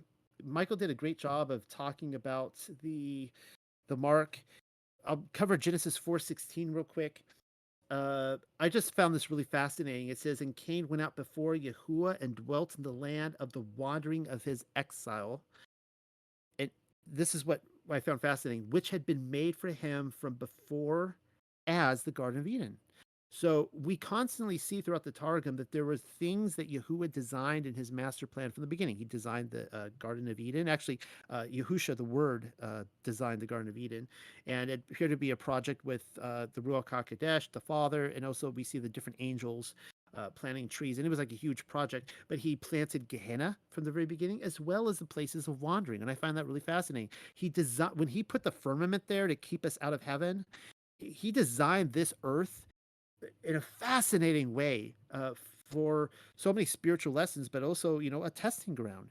And and so it's again we see what who wanders through the desert. Well, evil spirits, unclean spirits, right? Fallen angels. We constantly see them in the wilderness. Like the wilderness, the land of wandering was designed for these unclean spirits and so on and so forth. And that's where we see Cain wandering. I just wanted to point that out. I'm going to hand it back to you, Michael. All right, I have some stuff on Nod as well. So Cain went out from the presence of the Lord and dwelt in the land of Nod on the east of Eden. I'm going to read the Jerusalem Targum. And Cain went out from before the Lord and dwelt in the land of exile and wandering eastward of the Garden of Eden. And it had been before Cain slew Abel, his brother, that the earth multiplied fruits as the fruit of the Garden of Eden. But from the time that he sinned and killed his brother, it changed to produce thorns and thistles. I thought that was interesting that up until that time, you could still get a lot of fruit from the ground. And then as soon as that happened, that's when the thorns and thistles came. But I know, the normal Genesis Masoretic just says that was Adam's punishment. So I don't know what to make of that. But the word nod in Hebrew, the Hebrew word of the verb, it means to wander. So therefore, to dwell in the land of Nod can mean to live a wandering life. So I mentioned earlier about Freemasons and I thought it was a Cain religion. This is also that. This also links that. So, the Freemasons, they would say to someone they met who they suspected to be a brother, "Are you a traveling man?" And if you're a Freemason, the answer should be yes. And they ask, "Where are you traveling from?" And you would say from west to east or east to west. It's a Cain religion. That's it. They're a wandering man. They're a wandering life. A Gesenius lexicon defines that word nod is to be moved or to be agitated, used of a reed shaking by the wind. Hence to wander, to be a fugitive, to flee. The harvest has fled. I wanted to focus on the reed shaken by the wind. It reminded me of Yeshua in Matthew 11. So he says, as these disciples of John were going away, Yeshua began speaking to the crowds about John. What did you go out into the wilderness to see? A reed shaken by the wind? But what did you go out to see? A man dressed in soft clothing? Those who wear soft clothing are in kings' palaces. But what did you go out to see? A prophet? Yes, I tell you, and one who is more than a prophet, this is the one whom is written. Behold, I am sending my messenger ahead of you who will prepare your way before you. I don't know. I just thought that was interesting. A reed shaken by the wind was also the land of Nod. I don't know if that was the wilderness. Maybe that's where John was. I don't know. And then came when it was his time. Okay, some additional information on Nod from the church fathers and historians. Josephus says that Cain continued his wickedness in Nod, resorting to violence and robbery, establishing weights and measures, transforming human culture from innocence into craftiness and deceit. I thought this was interesting. Establishing property lines and building a fortified city. That's what he says Cain did in Nod. Also, Nod is said to be outside of the presence or face of Yah. Origen, church father, defined Nod as the land of trembling and wrote that it symbolized the condition of all who forsake God. Early commentators treated it as the opposite of Eden. Nod was sometimes described as a desert inhabited by only ferocious beasts or monsters. Something Noel kind of hit on there. Others interpreted Nod as a dark or even underground and away from the face of God. What's up? What's up with all these underground bases and the stories of these giants being down there? I don't know. Could it be underground? Augustine described whether this is true. I don't know if this is true. Augustine described unconverted Jews as dwellers in the land of Nod, which he defined as commotion and carnal disquietude. Again, I don't know. I'll do one more in 19 because mine are slim pickings now. And Lamech took him unto number 19. And Lamech took unto him two wives. The name of the one was Ada, and the name of the other Zillah.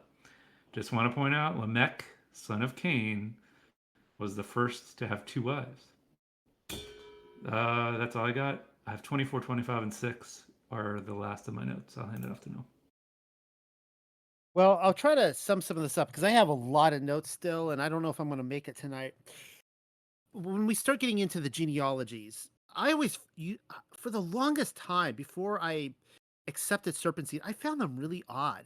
I'm like, why is Moses putting such a focus on these two genealogies, especially if the sons of Cain were wiped out in the flood? Like, just why? Why not just show the genealogy from Adam through Seth on down because they're the ones that came onto the ark, and the rest were just the children of Cain, whatever. Why did we get names like Lamech, Tubal Cain, and Naamah? Why is she so important in this narrative? Now, I don't even have time to go over this all at this time. I will just tell you guys, though, from what I have researched, that Naamah was one of Noah's wives. Dun dun dun. And she was, of course, one of the children of Cain. So yes, Noah married one of the children of Cain, and according to all my research and according to the writings of Abraham and some other books I've read, they had a child together, and his name was Ham. And no, Naamah did not end up on the ark. She was much older than Noah. She died before the flood. He had another wife. They would have been married at the same time, of course. Yes, polygyny. I just went there, but he had another wife who he had Shem and Japheth with. Don't have time to go over that all now. But I just really want to point out that otherwise, why even mention Naamah? Why would Moses do that? He never says in the Genesis account that that is Ham's mother. But let's not forget that the children of Israel, before Torah was written, they had other books. I have no doubt in my mind about that. They would have gone, oh, Naamah, I know who she is. She's, Ham's mother. I just no doubt in my mind about that. Otherwise, why would she be there? Makes no sense. All right.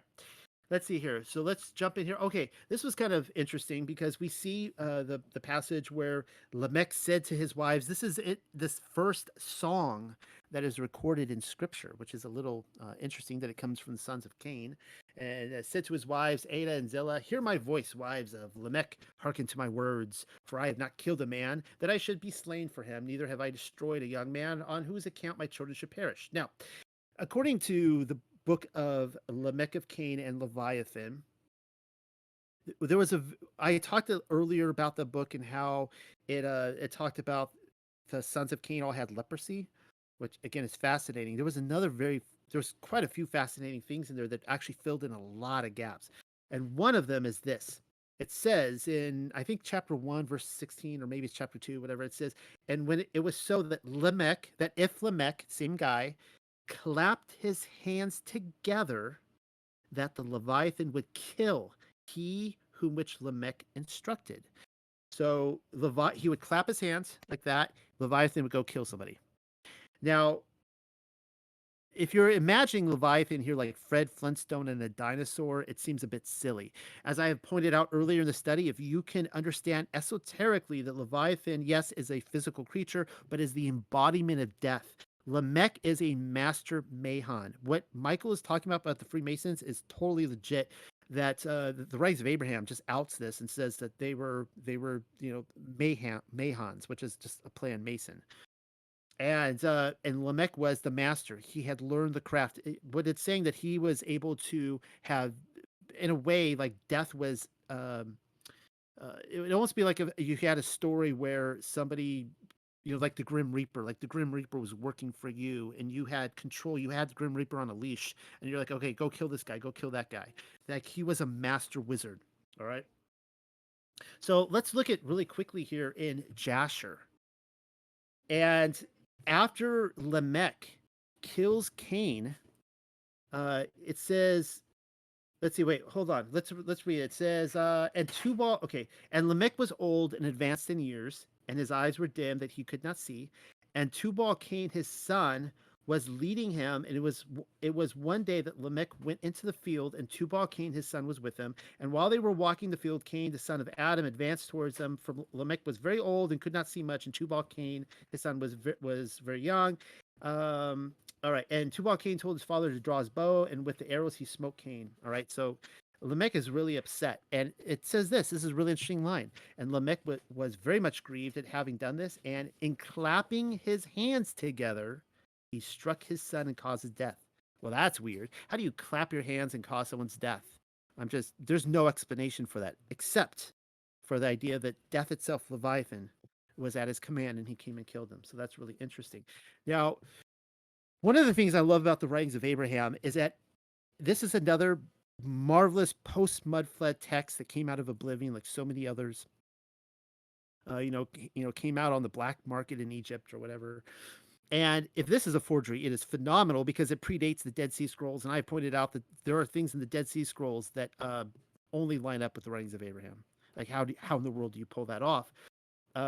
So I want to give a little bit of the story of what's going on there with the struggle with the sons of Cain, and I want you guys to think that to compare with our lives today and how what is going on here in the years leading up to the flood is exactly what's going on in our day and age in the whole true the realm. Now, Noah had taken a wife of the seed of Cain, and she was a righteous woman. Nevertheless, the curse remained with her seed according to the word of Elohim. And Noah took her on the wise, for the word of Yahuwah came unto Noah, saying, take unto thyself Naamah, the daughter of Lamech, who dwelleth here in the city of thy fathers, for she hath been faithful to my gospel, wherefore I shall preserve through her the seed of Cain through the flood. Let's see, do I want to read all this? Let me skip all that. Let me see. Okay. I'll go ahead and read the whole thing. It's all good. So Yahuwah is going to preserve the seed of Cain throughout the flood. And you might ask, well, why is he going to do that? This is part of the great contest. And it goes on constantly that, I could see Satan up in a court, up in heaven going, well, you need to uphold, you want to just destroy everyone. You're cheating. You need to uphold your end here. And like if I put my children in the way, will yours keep the law, right? Like just like with Job and so many others, you see it constantly. And it was the same thing with Abraham and his son Yitzchak, and we see in extra biblical books that it was also a challenge that he brought before Yah. And so that's, I think, what this comes down to. This Lamech, who was the father of Naamah, was the seed of Cain, being the son of Methusael, the son of Mahujael, the son of Irad, the son of Enoch, son of Cain. And as Michael pointed out, there's a lot of interesting names. It's almost like what you see in these two timelines is like dualism of a chessboard of the whites and the blacks, and a lot of familiar names that are actually compared. And I wish I had notes on that. We see the city of Enoch that's built by Cain's son. But the writings of Abraham also talks about a different city of Enoch. It actually says New Jerusalem is the city of Enoch. So not built by that one. So you see a lot of dualism here. Lamech had married Ada and Zillah, the daughters of Canaan, the sons of Enos, the sons of Seth, the son of Adam. Ada bare children unto Lamech, but Zillah was barren into her old age when Yahuwah opened her womb, and she conceived and bare a son and a daughter. Her son she named Tubal Cain, saying, After I had withered away, have I obtained him from the Almighty Elohim. Her daughter she named Naamah. After I had withered away, have I obtained pleasure and delight. Chapter 13. While Naamah was yet a child, great consternation fell upon the seed of Cain. For Irad, the son of Enoch, the son of Cain, had become a member of the secret combination. Ooh, sounds like a secret society, and was privy to all its secrets. Until one night, when Yahuwah appeared to him in a dream, saying, Arad, thou hast done evil instead of good, and hast followed after Satan rather than Elohim. Wherefore I shall destroy thee and thine house when I send in the floods upon the earth. But Arad was pricked in his heart and pled with Yahuwah to show mercy and preserve his seed through the great flood. Seeing that his patience was true, Yahuwah said to him, Arad, if thou wilt repent and reveal the evils of the secret combination unto the sons of Seth. Okay, pay attention to what's happening right here. I'll repeat this. If thou wilt repent and reveal the evils of the secret combination of these secret societies unto the sons of Seth, I will have mercy upon thee, and I will join thy seed unto the seed of Seth, that it may be preserved through the great flood. Wherefore Irad went forth and began to reveal the secrets of the sons of Cain unto the sons of Seth. Okay, so this is where we're at in history right now. We are at a point in history where we are seeing the secrets of these mysteries of these secret societies come forth to the light. And as you know, the truther community, we are trying to expose this and show this to people. And as I have pointed out, the only reason we know about these things is because it is the intel community and the Masons and the Jesuits and others who are exposing them to us. Some of them may be doing it like he did righteously, out of repentance, and others, they're just, it's where we're at in history. They're exposing it. So we're in a very similar place. But think about this: the sons of Seth did not know all these secrets that the sons of Cain were ruling over them. Psychodrama, magic, they didn't know about all this. They were just going about their lives, and they didn't realize they were being played. And so now it's being revealed. Lamech, being Master Mahon at the time, so Master Mason, found so Lamech, so he's the one that has control over Leviathan, right? He has control over death itself. He is the masterful wizard on the earth at this time. He found Arad, who was giving away the secrets, sitting in his garden, and he slew him. So Arad was suicided. Thus Lamech slew Arad for the sake of the oath of the secret combination, and he slew Arad's son with him. But Tubal Cain, the son of Lamech, had followed him and viewed his evil deed which he had committed, and he revealed it unto his mother Zillah, and she unto her sister Ada. Wherefore Ada and Zillah confronted Lamech with his evil and cursed him in the name of Yahuwah for having slain Arad, who had repented of his wickedness from among the sons of men. And then we get to the song. This is the explanation behind it when he says, hear my voice, ye wives of Lamech, and you know the rest. So, anyways, so Lamech's wives therefore feared to confront him further, but Lamech repented not of his evil deeds, and finding his son Tubal Cain at prayer, he slew him for having revealed his murder. So here we get a slightly different play on, him slewing him, right? Because in Jasher and Jubilees and stuff, it seems like it has to do with Cain, with the death of Cain. I'm just saying that maybe this is a slightly different side of the same event. All right. And let's see, what else do I have here? I'm going to skip a lot of stuff. Here's the last thing I'm going to talk about tonight. If you don't mind, Michael, I'm just going to jump ahead, and then I'll let you have the closing notes. Genesis 4:26. I found this really fascinating. I hope you guys stick with me on this because I think I'm saving the best for last. Genesis 4:26 from the Targum. And to Seth also was born a son, and he called his name Enosh. All right, so Enosh, his grandfather is Adam. That was the generation in whose days they began to err and to make themselves idols. Well, what are these idols? This is fascinating. And surname their idols by the name of the word of Yahuwah. So that's interesting. We know the word of Yahuwah is Yahusha HaMashiach. In fact, the Targum actually insinuates at other points that the word is the coming Messiah. And idols were being made of him, the word, during the generation of Enosh. We have to wonder if the idols of Yahusha resemble anything like what the Roman Catholic Church has now done with Messiah upon the cross, where they will actually pray to his image on the cross. I would say it's very likely. There's nothing new under the sun. All sorts of religious practices were being corrupted in this time. Here is another one recorded in the writings of Abraham, which goes on to this day. This, of course, a quote from the writings of Abraham. They have neglected the ordinance of baptism, which I commanded unto them in the token of the burial of the natural man, and have ceased to receive the anointing whereby they became kings and priests unto me. I don't have time to go into all this in baptism. It's a whole different discussion. We see in Adam and Eve and others in these ancient texts. The Melchizedek priesthood was really into baptism. All right, and you can also find it in Torah in the the cleansing rituals. Yea, they have turned from my commandments and changed mine ordinances and have replaced baptism with the washing of children, which they call baptism. But behold, this is no baptism, for I will atone for the fall of Adam. Wherefore, little children are innocent until they reach the age of accountability.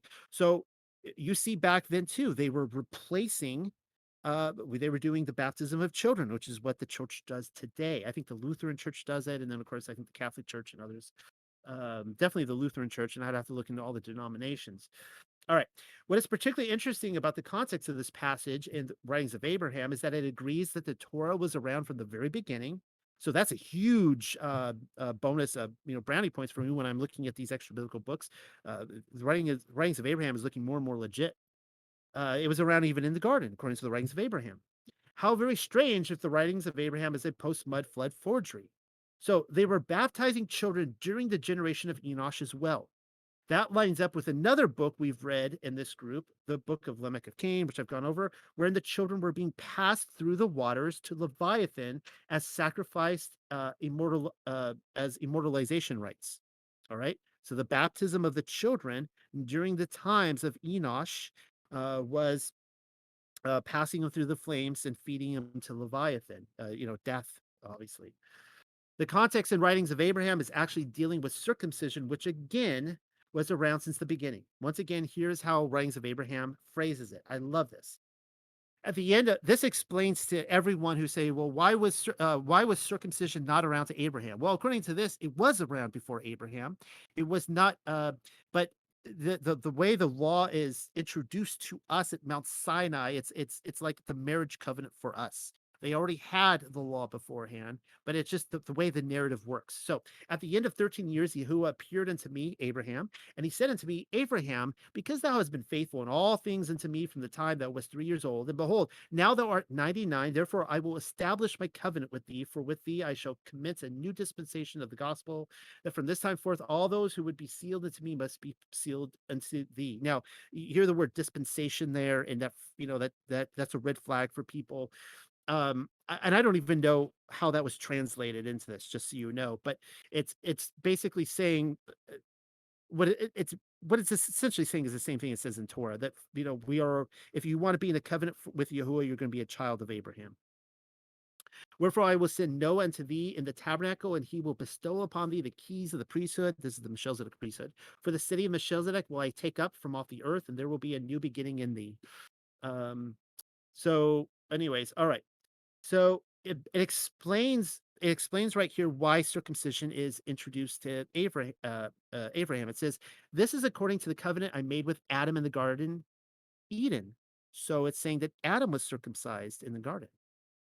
But I instructed Noah and Shem not to administer this covenant unto thee. So Noah and Shem teaches Abraham the entire law, Torah, except one thing, circumcision. Why? That thou mightest receive it in token of this new covenant which I make with thee. Although I gave these ordinances in the beginning unto Adam. So all the ordinances were given unto Adam in the garden, including circumcision. Here is something else which writings of Abraham attributes to Seth. This is fascinating. And this will be my closing point. And the king of Egypt, this is actually Nimrod's son, clothed me in his own robe. So this Pharaoh actually becomes righteous. He appears to convert and turn to Yah. This king clothed me in his own robes and seated me upon his throne, placing his own crown upon my head and his scepter in my hand. And I did teach him and his people in all the mysteries of godliness from first to last. Here's what I want you to pick up. For Pharaoh did introduce me into the temple which had been built by the fathers, commenced by father Seth, and completed by father Shem after the great flood. And therein I did officiate in the rites and ordinances of the house of Yahuwah. It seems to be saying here that Seth built the pyramids in Egypt and Shem finished them after the flood. That lines up perfectly with everything many of us have researched with the pyramids, including the fact that they appear to have a lot of water damage, meaning that pyramids actually were pre-existence before the flood and they were covered in water at one time. But pay attention to what is happening here. Seth introduced true religion to the world, and the world did its best to eschew it. Abraham recognized that Seth built the pyramids as a temple of worship, and so he performed rites and ordinances there for the house of Yahweh. Now, I can't prove that these are the pyramids, but they have all the markings of the pyramids, and there have been much research and commentary done on the pyramids, as you guys know. You guys can look up that research for yourself. It is not my research; it's others. And I was reading the book St. Paul in Britain recently by R.W. Morgan, and he made the case that Seth was the first great religious leader who instructed the world in the worship of Yah. And that makes sense to me. If you think about it, this is why there are so many spiritual commonalities across our realm, across our plane. All the different mystery religions, they are corruptions, undoubtedly, but they all stem from one central source. And the case seems to be made repeatedly that these corruptions emanated from the true religion of Seth. We are told, for example, that Plato introduced many of the concepts that led to Greek Hellenization via his student Aristotle and his pupil Alexander the Great. And so, what historians do is they treat these texts we read like geological columns, like dinosaurs. Um, if they have ideas in them that may sound something like what Plato would say, they will claim that they couldn't possibly be older than Plato, hence the columns, because according to scholars, Plato introduced these concepts to the world. Therefore, you see what I'm saying? If there are books that appear to have Plato thoughts in them, they must be post-Plato. That's stupid and ridiculous. I fell for that at one time. The problem here is that we are assuming Plato introduced the world to the mysteries of heaven, when in fact, even the scholars know this. He took his concepts from the Egyptians, from the Eleusinian mysteries, in which he admits to, Socrates admits to, and something which is rarely discussed, the Druids. The Druids were all across Europe, and they way predated Plato. If anything, Plato stole his ideas from the Druids. The Druidic faith is an ancient one, and again, is a direct corruption from the religion of Seth. I'm not saying the Druids are the way, the truth, and life. I'm saying they're a corruption. Okay, I'm not saying follow the Druids, but they have a lot of interesting commonalities, just as the Egyptian religion does. Is everybody following what I'm saying? There is nothing new under the sun. All the corruption and commonalities we see converge on specific points in his story. One such incident is the incursion of the Watchers. All right, we'll get to that next week. But even earlier than that, Seth served as a high priest. It seems that many ideas distributed or disbanded from him: baptism, circumcision, sacrificing bulls, probably, mountain-like temples, aka the pyramids, which would then be borrowed from Nimrod with the ziggurats, and so on. That perversion came from the children of Cain. All right, so this is what Writings of Abraham says. Moreover, Nimrod was a man of mighty power, for he was master Mahon and had in his hands the secrets of the ancients, as they had come down from who? From Cain, wherein he knew the words of power and the signs for using them, and he had the holy garments which had been given unto Adam in the garden, in which was great power, which we read about in Jasher. That's going to be the end of my commentary for the night. Back to you, Michael. All right. Thunder was stolen, and you did a great job on Seth. And ironically, you didn't talk about the book I was going to. So again, we complimented each other well. On 24, I was going to read that Jasher account, but you did a great job. I would just notate it if you guys want to read it again. I'll post it, how it is different than what we've been talking about on how he died. think it we'll get to it next week, but I just want to notate that Lamech dies at the age of 777, and if he killed Cain, is that how he's avenged sevenfold? I don't know. I don't know how that. I just thought it was an interesting number. I'm gonna skip 25 because I don't have much. So 26. This is just my small commentary on 26. So KGV says, "And to Seth, to him also there was born a son, and he calls his name Enosh. Then began men to call upon the name of the Lord." And Palestinian says, "And to Sheth also was born a son, and he calls his name Enosh. That was the generation whose days began to err and to make themselves idols, and surname their idols by the name of the word of the Lord." No pointed out the word of the Lord again, which the Masoretic takes away. So some things I found on Seth, and again, it's comparing the Masoretic with the Septuagint. So according to the book of Genesis, Seth was born when Adam was 130 years old, according to the Masoretic, or 230 years, according to the Septuagint. So there was 100 years difference. Which one is incorrect? Which one's correct? And then it also says, and we'll get to it, I think, next week. And I don't know why I put it in here, but it's maybe let me check that. Let me check that real quick. Maybe it doesn't, but since it's in my notes, I'll say it. But it says, it will say Seth was in his likeness and image. He became the likeness of Adam, where Adam was in the likeness of Yah. Again, it goes back to what I was saying last week: is are we in the likeness of our parents now? Because the fallen state Adam was in that if people believe he was a spiritual being, he was in God's image. But Seth appears to be in Adam's image and likeness. The apocalypse of Moses. So more on Seth. Seth and Eve travel to the doors of the garden to beg for some oil of the tree of mercy or the tree of life. Interesting.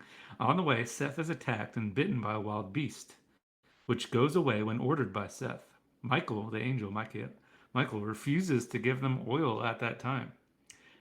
Now, here's the good part, but promises to give it at the end of time, when all flesh will be raised up. The delights of paradise will be given to the holy people, and Yah will be in their midst.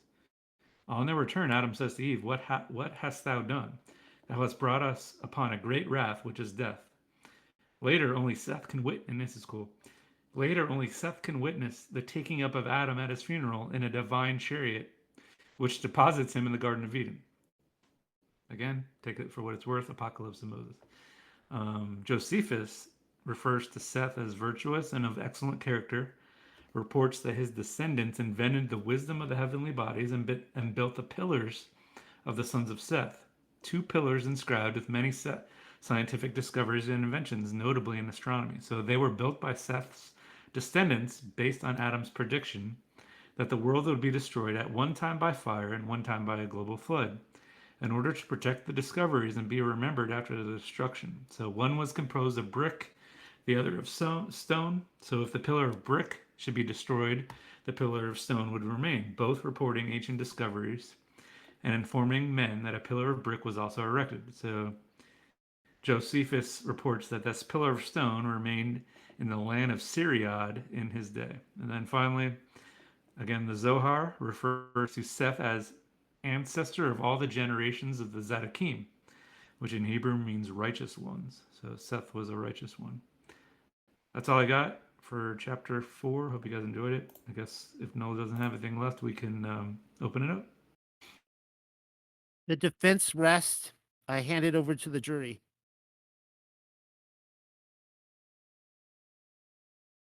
Hopefully, you guys go ahead. I wonder possibly if the Great Pyramid could be that container of knowledge, because if you've done a lot of study on the Great Pyramid, it contains almost all the astrological and numerical knowledge of the entire world is in that thing. It's amazing. That could be it and date all the way back that far. Precisely. One of the things about the Great Pyramids is that they tell us, like, it's a theory that still sticks, and I don't know if anyone really believes this, that the pyramids were built to bury the pharaohs. And when you study the ancient religions, they would bury someone in the earth, in the ground, because it was closer to Sheol. They wouldn't put him in like a mountain like structure. And so clearly the pyramids were not built to house dead pharaohs. And it's one of those buildings, we talk about this a lot with the mud flood and such. It was, in my opinion, repurposed by the Egyptians. The Egyptians completely hijacked the pyramid culture, and they restructured them for other uses. But yeah, I think that the best guess, according to what I read, is that Seth was personally responsible for building the pyramids. Yeah, the Egyptian history where they say that they built all these other pyramids and finally got it right and built the three great pyramids is a total myth.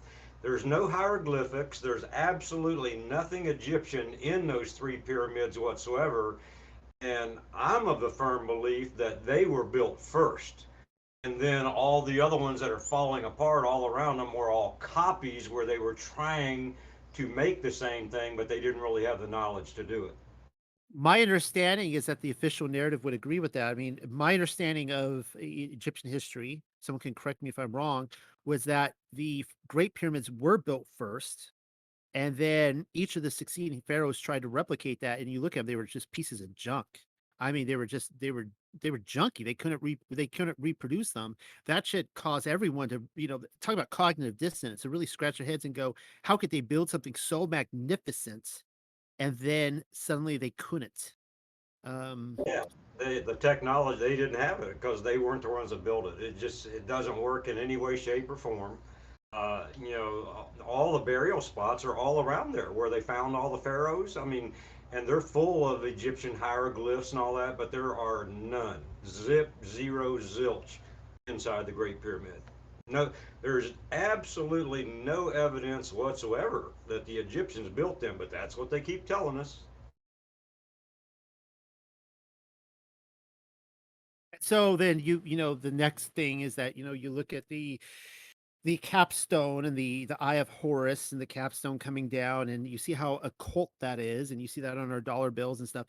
And so that begs the next thing about how much of Freemasonry, how much of all these secret societies basically took things that were pre-existing, that were true, and they're the inheritors. They corrupted them, and so on and so forth.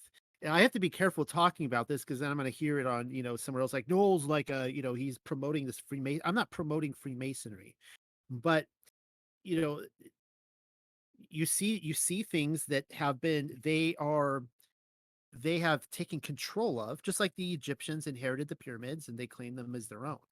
And like at the point I made on Seth, and how there is a true religion that he put forward, which I believe is the Hebrew faith, obviously. Hopefully everyone here does as well. And you see all this is also explains too, when people talk about how pagan Yahusha is, he's like, oh, he's just Dionysus or Bacchus or whatever. I'm just like, okay, well, hold on here. Either you believe the Bible is true or you don't. Okay. If you don't, fine. You can go he's just a copy of Dionysus. Or you could look at the fact that there is a true religion. All these commonalities, these mystery religions across the plane, all show that there was, an incursion of the Watchers, all these different things, and that there were these mysteries of heaven that modeled Yahushua and others in very corrupted ways. That's my 2 cents on that. So Yeah, I agree absolutely, but I kind of, and I think you're going to agree with this also that, when you say Bible, I don't believe the Bible is true. I believe the truth is in there. I believe that, he did preserve his word and it is in there, but there's so much missing and so much added to it. I'm not saying, trust me, my faith is rock solid, but it's not faith in the Bible, it's faith in the Holy Spirit and him revealing what is true and what is not true. yeah, no, I agree with that too, obviously. Yeah, I mean, you guys know that I like to read a lot of different texts, and I realize that what people do is when they this is going to be unfair to some people. They're going to criticize me for this, but I do think that there is an idolatry of of, that we have this canon and that it's perfectly preserved, even though it's been proven not to be. We can easily make that. Yeah, the King James only crowd is easily, in my mind, disproven. But uh, so what happens is that, you go to these other texts and you're like, oh, I don't like this one point in this text, and this doesn't go with my Masoretic. So the whole book is, we're gonna toss the whole thing out. We see that with like Enoch all the time, and it's like usually on one or two points. And I'm always like, oh, wait, hold on here. Like there's more to the story. There's more to it. The corruption that's happened to the text, and if we kind of just if we think through this and compare and stuff, we get a lot of our questions answered amazingly. Does anybody else have? I hope Uh, everyone. Oh, go ahead. I was just going to say that I've got to thank Rob Skiba. He was the first one that I ever heard say, eat everything and spit out the bones. And I love that. I agree with it 100%. You read it all. It's not going to hurt anything. And then just take what's good and throw out what's bad. So one thing I encourage everyone here, I should have said this at the beginning. You know this now for next week. If you haven't, take notes as Michael and I are going through this, or as I'm going through any one of my papers beforehand, and ask questions at the end, or throw any comments out that you observed that maybe we missed, or your point of view. Or so, does anybody else have anything on the Genesis Targum specifically?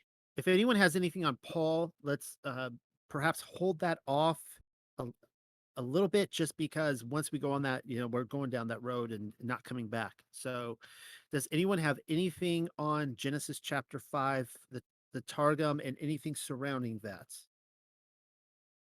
I thought it was really interesting that you made a connection with the Druze and Seth and that. And I remember when we lived in Israel, we had went to a Drew city, and which I didn't know at the time, that their prophet was Jethro, and they actually have a tomb there.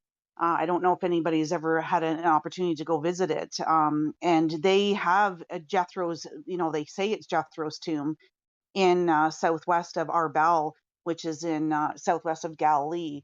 And I was really blown away by this, that this sect of people worship Jethro and that this was their prophet. And yeah, I just thought that was a really amazing connection that you had mentioned that tonight. And it just kind of triggered that time we went to Jethro's tomb and met these Druze and went to the Drew cities and stuff like that. I just thought that was super interesting.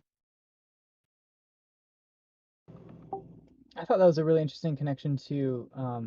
I've, I've always thought about how the religions all came from Nimrod and Babylon, and their perspective of him getting shifted as the languages fragment. I never looked at it from the perspective that you presented tonight. You mean from Seth's perspective? Yeah, from the perspective of him having the holy, the holy true order or religion or whatever, and then that getting twisted, and then ultimately fragmenting off.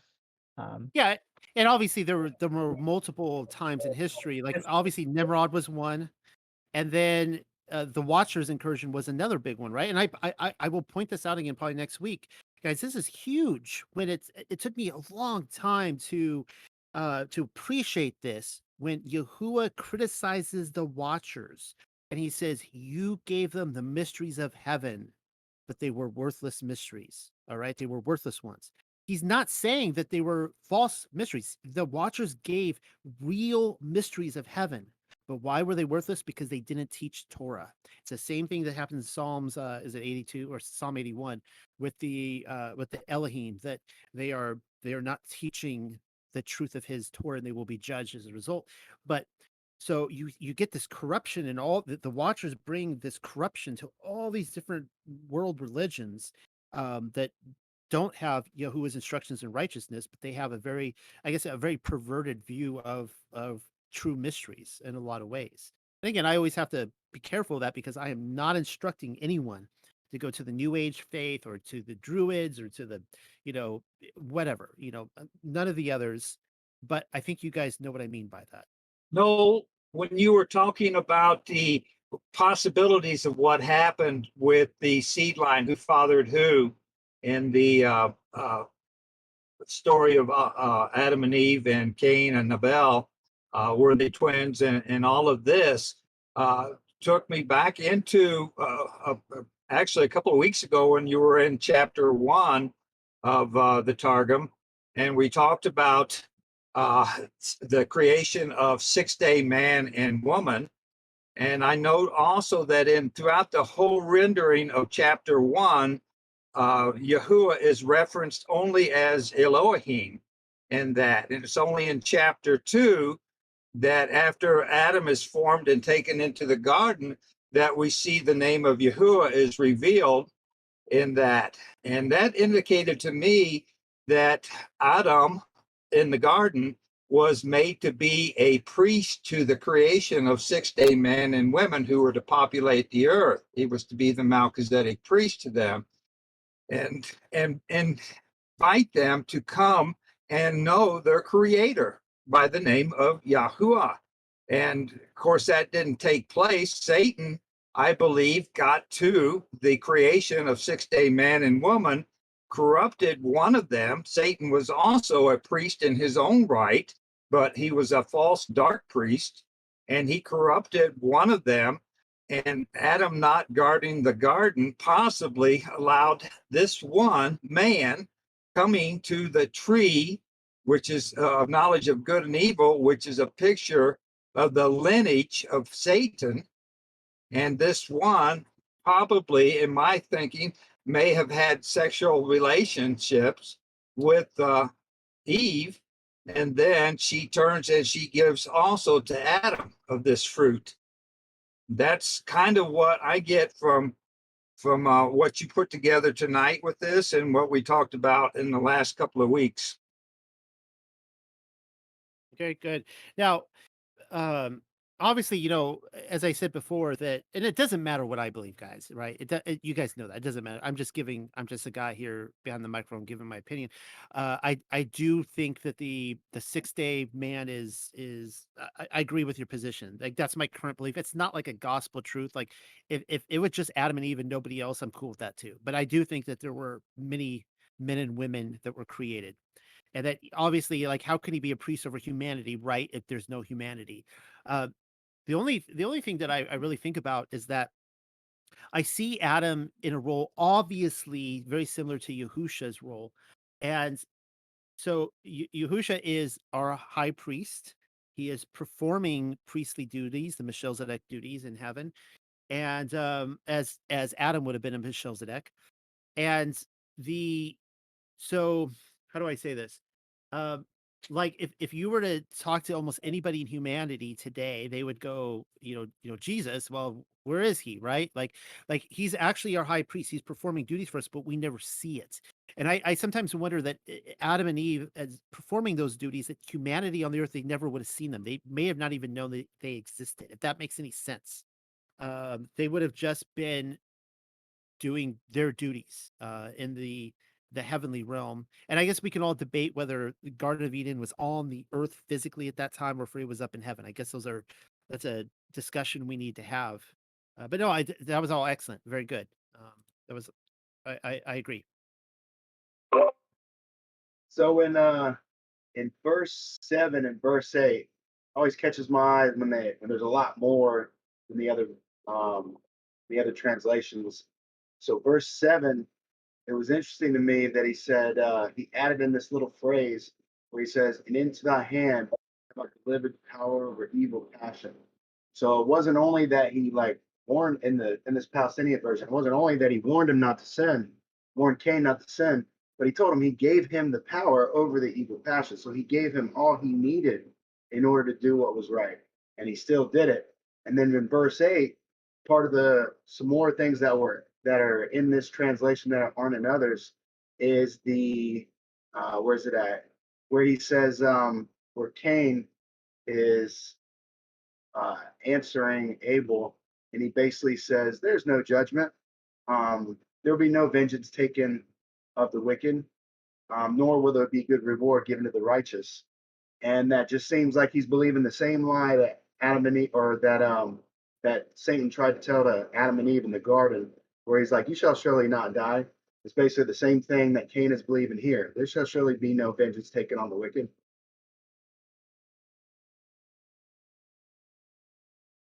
Yeah, that's good. And one thing that really struck me was, and I kind of insinuated it earlier, was how you could have someone like Cain who his own parents knew Yahusha personally. Like I mean, they were guys, they were in his presence. He walked with them, right? They in the garden. They knew what it was like to be in heaven in this elevated state.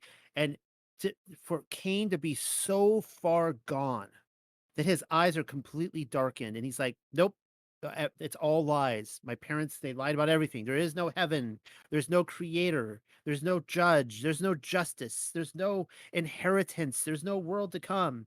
And that's tragic. And we see people in our lives where that happens to them, where like that should, it- there's only two prime emotions, love and fear. And I'm not telling you guys to be fearful. Hopefully, you know what I mean when I say we should fear Yah and be in fear of going down that route of having our eyes darkened, of having Yah hand us over to our own desires of our hearts, right? We're not being repentant of our sins. We're handed over to the desires of our heart. And we're in a position where we could be standing right in front of Yah. We don't even see him. Like he's not, he doesn't exist. I mean, that's the depravity of how far Cain had gone by this point. You can kind of see it with Esau, like, okay, yeah, you can see maybe why he became an atheist or whatever, uh, but to see that with Cain is pretty shocking. With that, I'm going to officially close. I was saying that I do appreciate Michael, all the work he puts into this, and I really do. And um, I see him as a equal partner with me in the Genesis Targum series, and hopefully future series we do. I hope he never feels like second fiddle or anything like that. And so thank you, Michael, for being a part of it. Thank you, Josh, for doing these recordings. Always appreciated. And thank you, everybody, for coming and participating as well with your comments or just listening. I mean, I don't want to put any pressure on anyone. With that, we're going to officially close. So Shabbat Shalom one last time to everybody. And we'll do this again next week.